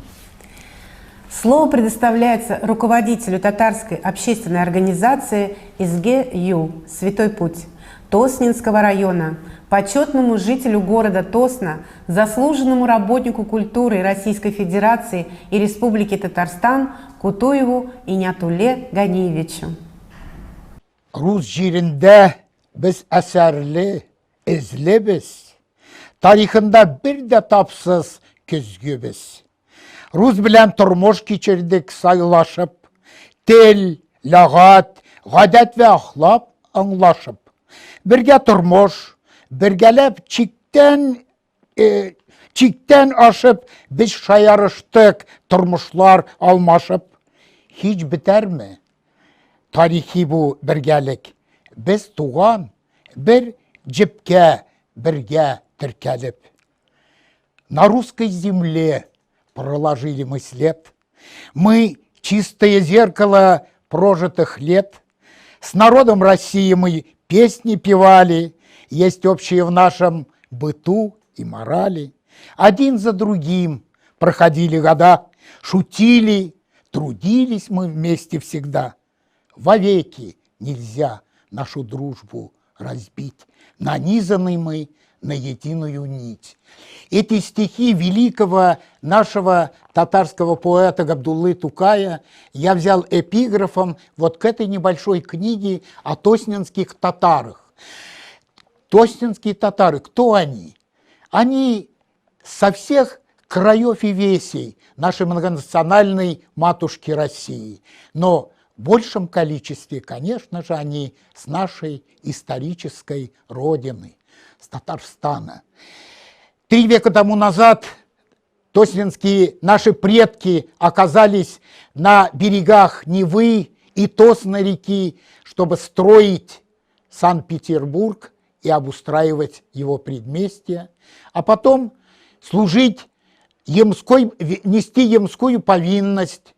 Огромное количество наших предков месяцами ехали в неведомые края из берегов Волги и Камы, чтобы строить здесь город невиданной красоты. Поэтому не случайно такая тесная дружба, такая нежная забота двух этих городов, Казани Лучезарной и Северной Пальмиры Петербурга, во все 3 века существования северной столицы таким нежным образом оберегается нами, нашими предками и в том числе и нами. В этом году, конечно, огромадное событие в жизни нашего Отечества. Это столетие обретения, точнее сказать, возвращения исторической родины татар. В 20 году 20 века наш народ обрел республику свою. И вот с этого дня, с этого времени началось новое возрождение татарской нации. Конечно же, эти годы, они были полны созидательной энергии, огромный подъем культуры, образования, науки нашего народа. И единственное, что помешало более активному развитию, это Великая Отечественная война. Опять в годы Великой Отечественной войны татарстанцы, татары и русские, чуваши и мордва, которые традиционно жили на берегах реки Казанки, они оказались опять здесь, чтобы защитить город невиданной красоты, который строили наши деды и отцы. И сегодня мне хочется поделиться своей еще раз радостью о том, что мы, живущие здесь на берегах, в этом Приневском краю, на берегах Невы и на берегах Тосной реки, Тигады реки, татары бережно сохраняем наш родной язык, наши обычаи и традиции, на которых тысячелетняя нация зиждилась, строила свою жизнь, обустраивала свой уклад жизни. И в этом плане сегодня мне хочется сказать, что и мы, наследники тех первостроителей Санкт-Петербурга и Ленинградской области, мы стараемся бережно хранить то сокровенное, что оставили наши предки, дружбу со своими соседями, уважительное отношение к соседям, готовность прийти на помощь в любое мгновение, когда наша помощь нужна нашим соседям. Поэтому я хочу пожелать моей исторической родине, Республике Татарстан, в год его славного юбилея, столетия, самых добрых успехов. Пусть грядущие века будут полны созидательной энергии в сердцах моих соплеменников татар. Hürmetli milletteşler, газиз vatandaşlar, biz татар халыгы Ленинград өлкәсендә, Санкт-Петербургта 3 ғасыр яшәп, безнең әтиләр, бабалар яшәгән, әле без ул эзгә басып барабыз, яшәп барабыз.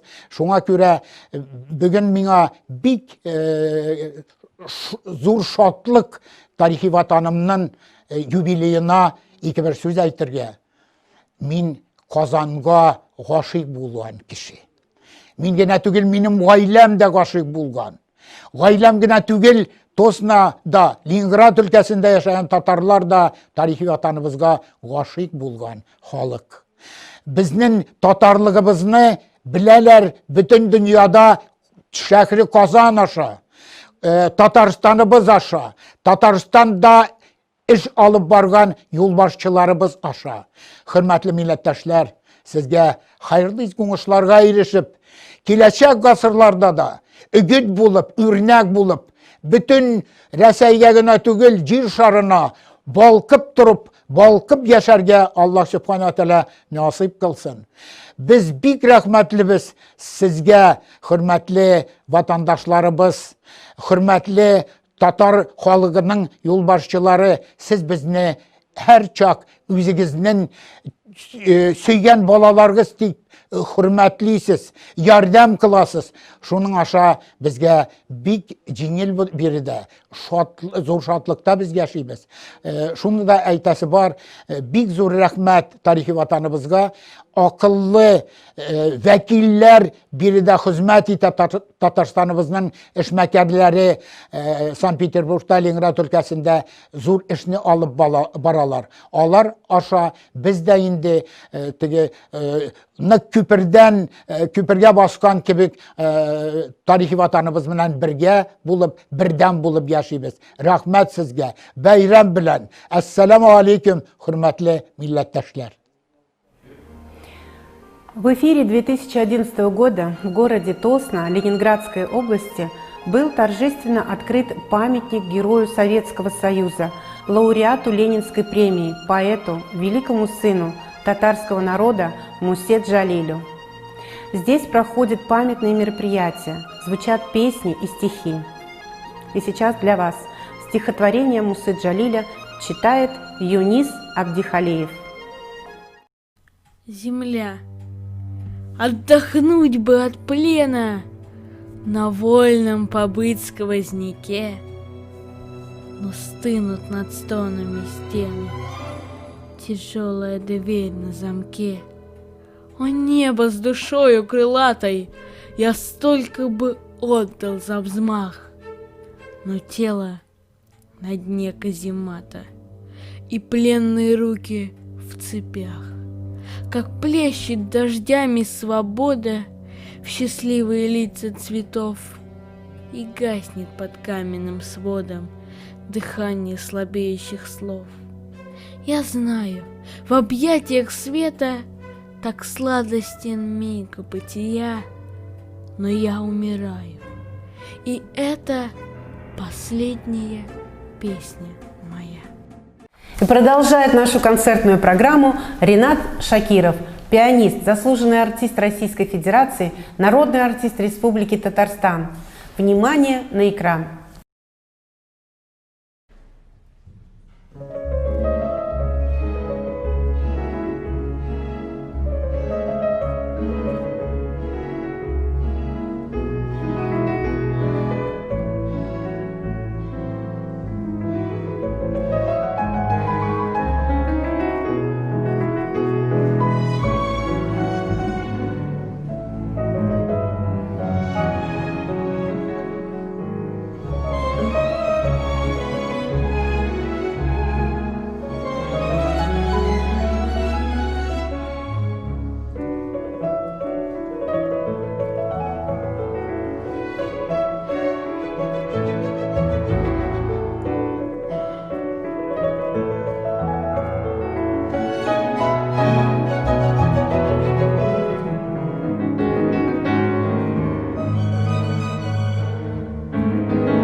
Ленинградская область славится своей природой, развитыми городами и поселками.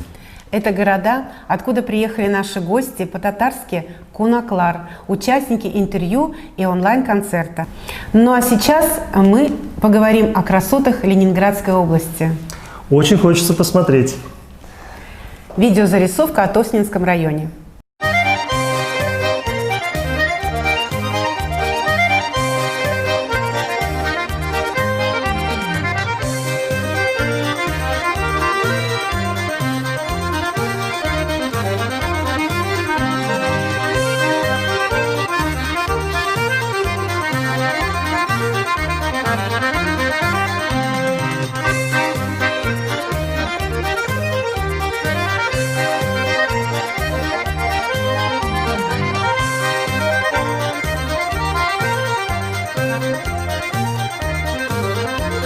Это и Саблинский водопад, Саблинские пещеры.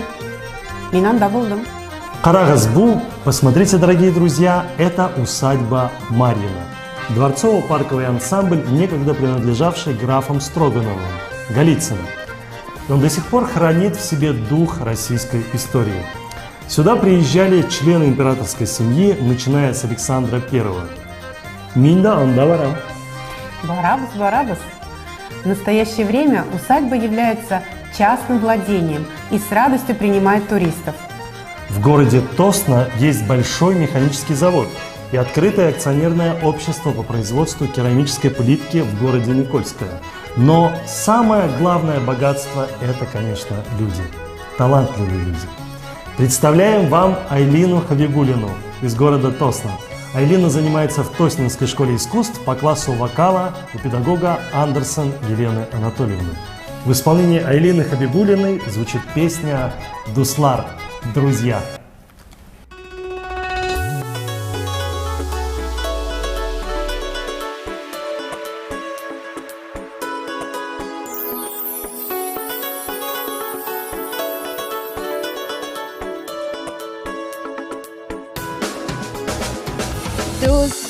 Dus, мәңгелеккә дус, күңел түрәмә, дускаем синюс, күңел түрәмә, дускаем синюс, зарланысында, мұңланысында, булмаган шакта, янада шин дус, булмаган шакта, янада шин дус, дуслар кирәк, киләм дисәң, зур карап, дул өстендә, дуслар кирәк, дуссыз булмый, бу дөньяда яшәп бер көндә, бу дөньяда яшәп бер көндә.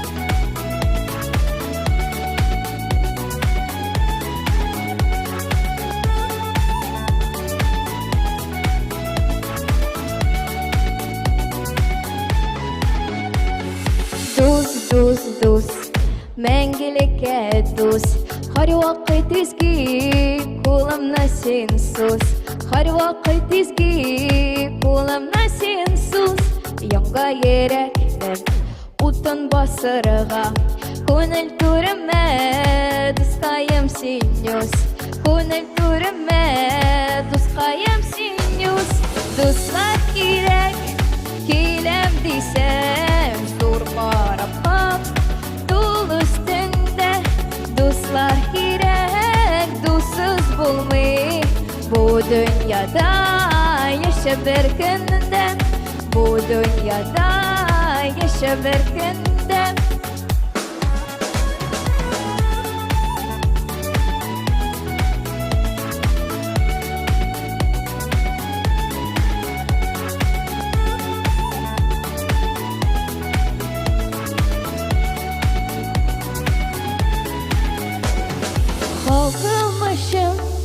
Yazgan jırlar il kogunda, şaşkılar ata, yaratta mı, yaratmıyor mu? Dostlar bulsa, varsa yarata, dostlar bulsa, varsa yarata, dostlar kirek, kilem diysen, zor karaka, dolu üstünde, dostlar kirek, dussuz bulmayı, bu dünyada yaşa bir günde, bu dünyada yaşa bir günde.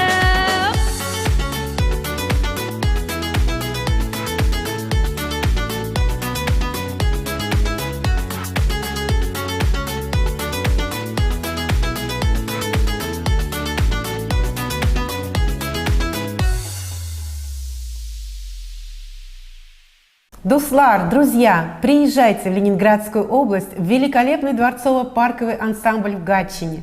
Мы рады видеть вас в Выборге, в Сосновом Бору, в Луге. Вас ждут новые открытия. Проще говоря, изучайте карту Ленинградской области, выбирайте на ней понравившиеся вам места и приезжайте. Кильгас Кунака. А сейчас снова порадует всех нас Александра Соловьева своей статью, пластикой, красотой и артистизмом в танце «Гармонистка». Гульнара, я хочу заметить, что Александра Соловьева является победителем конкурса красоты «Татар Казы-2019» в номинации «Иң назлы Кыз – самая нежная девушка.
Хореографический ансамбль «Танцующий мир» под руководством почетного работника общего образования Российской Федерации Венеры Насыбуловны Купровой давно получил признание наших зрителей. Представляем вашему вниманию танец казанских девушек.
Наш город Санкт-Петербург часто называют музеем под открытым небом. И понятно почему.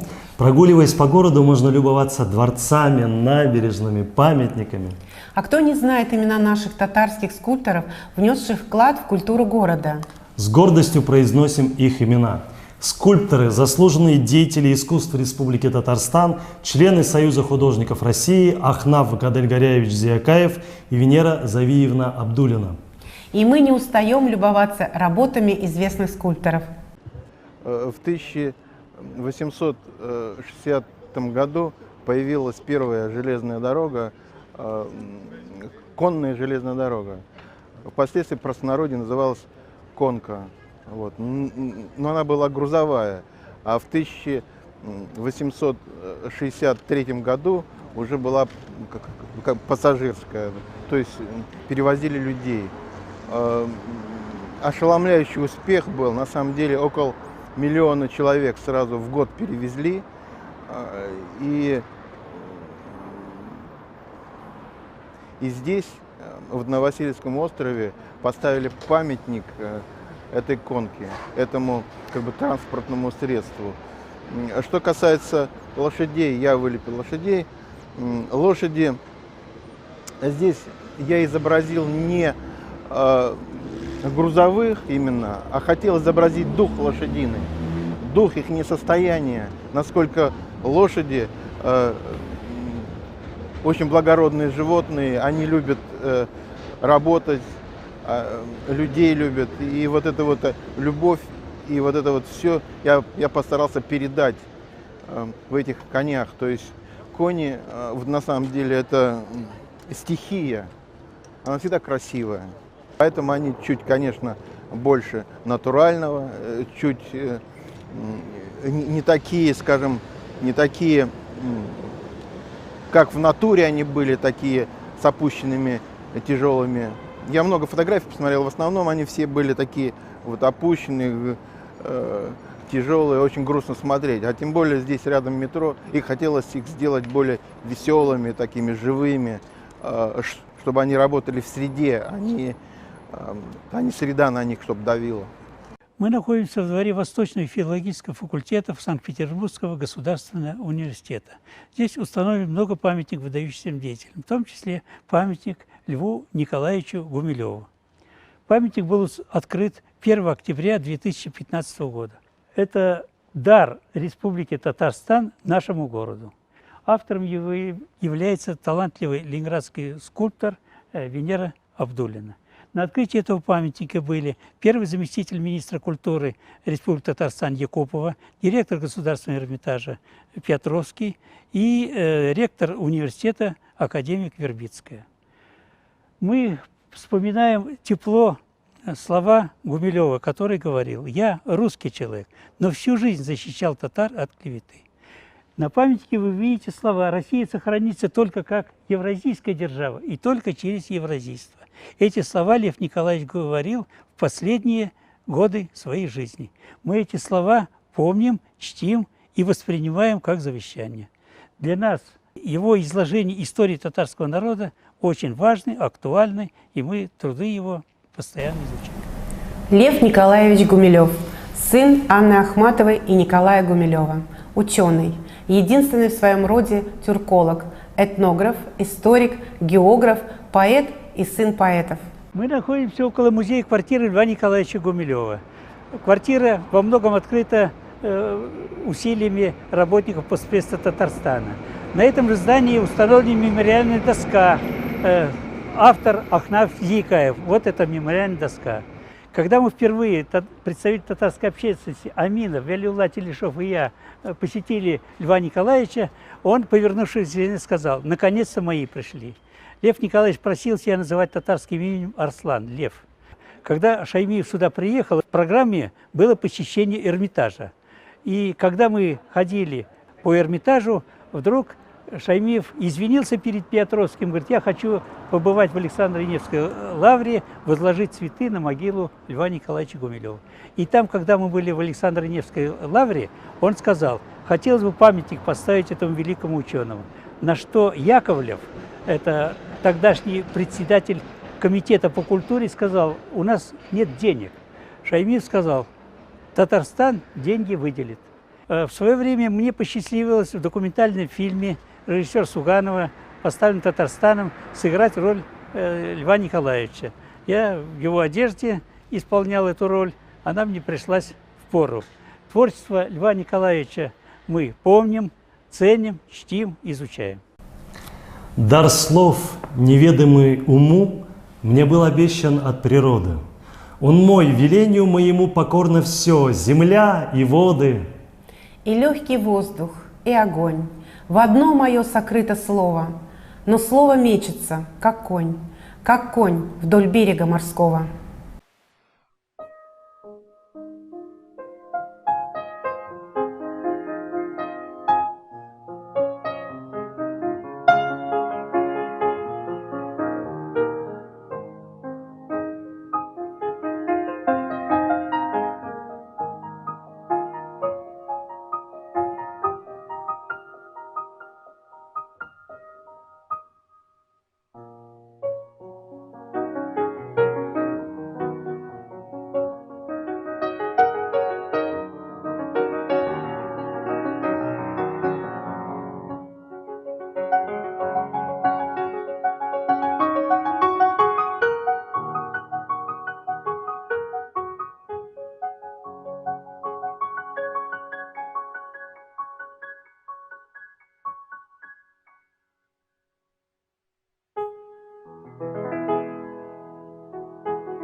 Слушая музыку Рустема Яхина в исполнении Гузель Муртазиной, хочется мечтать и читать стихи. Дрожит ли зыбь серебристого ручья, сверкает ли вечерняя зорница, шумит ли лес или песня соловья гремит в кустах, везде мечта моя, как властная царица. Давай, Гульнара, построим мост мечты, который соединит наши города Казань и Санкт-Петербург. Моя мечта на большом белоснежном лайнере отправиться по Неве, да по Волге, матушке, в красавицу Казань. Уверен, об этом же думают и в Татарстане. Мы хотим быть ближе друг к другу, не только благодаря мониторам, желание соприкоснуться с родными людьми, ощутить тепло и радушие, оно в каждом из нас. Мой мост мечты розовый, вот я по нему поднимаюсь, яркое солнце освещает хрустальные перила. Ты знаешь, а у меня все гораздо прозаичнее. Вот бы в Санкт-Петербурге открыли супермаркет Бахетле. переводе с татарского «счастье», со сладостями, национальной выпечкой из самой Казани. Мечты имеют обыкновение сбываться. Будьте осторожны с мечтами. Пусть так и будет. Вот видишь, это кажется со мной. А вот и для тебя наш знаменитый праздничный чак-чак, вкуснее которого ничего не придумать.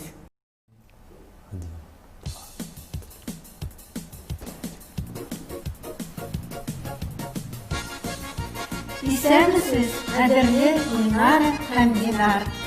Туган илем минем Татарстан.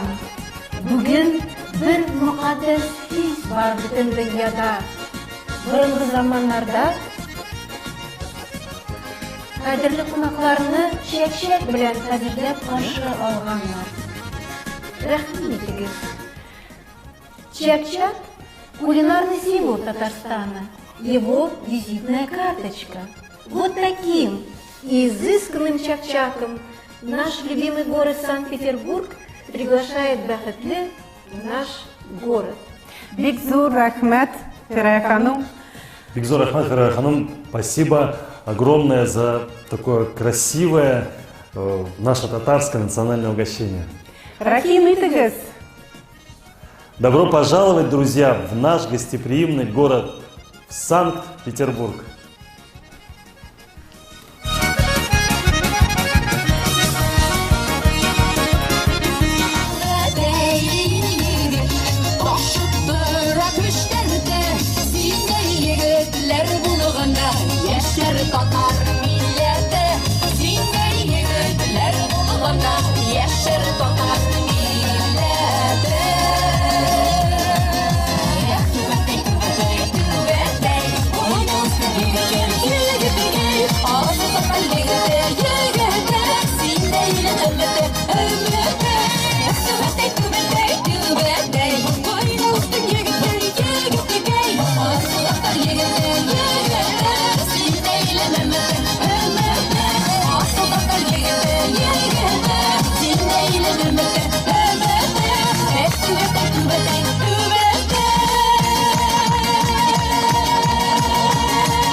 Подходит к концу наша праздничная программа, посвященная Дню татарской культуры в Санкт-Петербурге и Ленинградской области. Но самое главное – это столетие со дня образования ТАССР, в честь которого 30 августа в Казани прозвучал праздничный салют.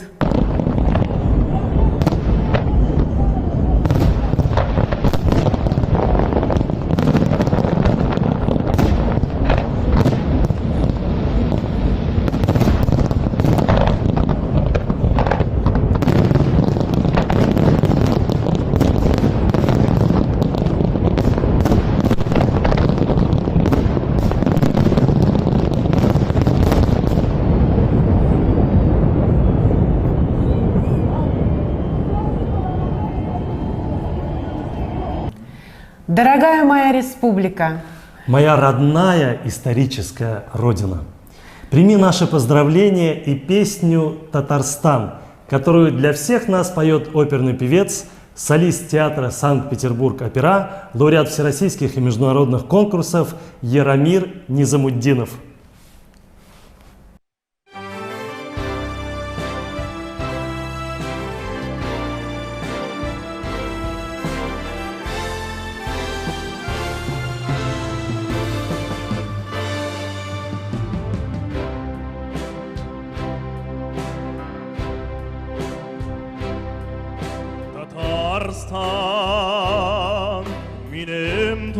туған жерім неше ғасыр ағайдылым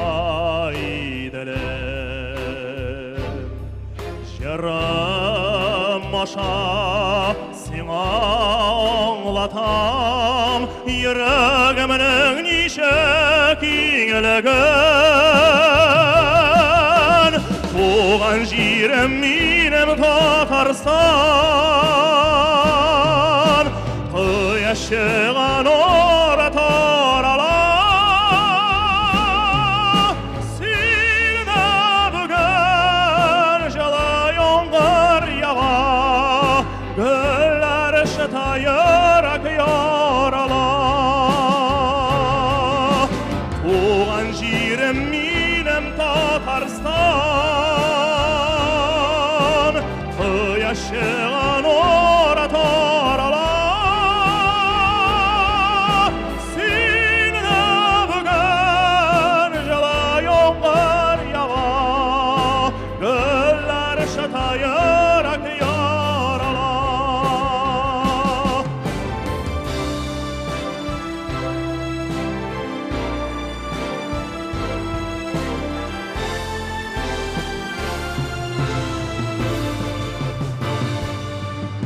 Kırlarında igen şavla busa Bahadırday senin irlerin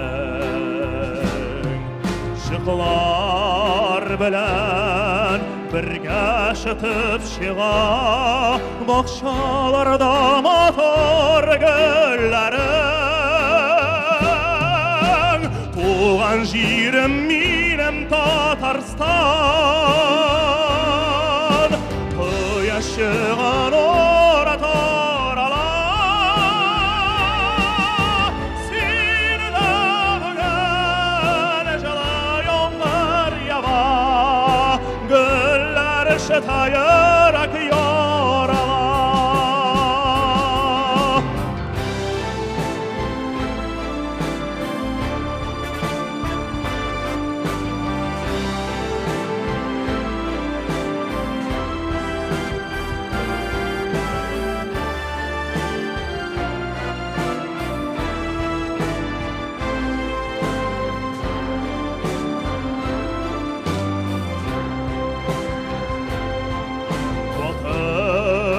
Bu sin ilim Tatarstan Büyüklükte ayda urmalar Ullarının sünmez isimligin Halkın yüreğine terkeler Tuğan jerim benim Tatarstan Yaşığın oratorala Silde bugün jala yağmur yağar Güller şıtayır akıyor ala Tuğan jerim benim Tatarstan Yaşığın oratorala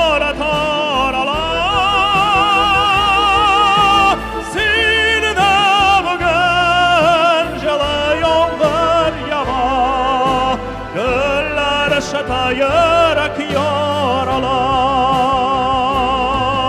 Silde bugün jala yağmur yağar Güller şatayır akıyor ala Güller şatayır akıyor ala Güller şatayır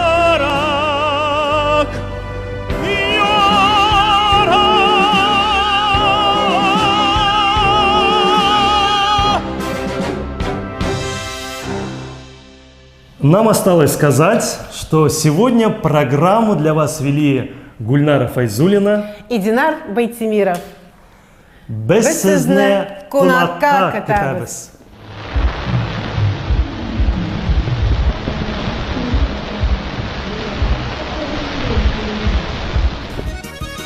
Сегодня в нашей студии нам помогали и поддерживали наши коллеги и друзья.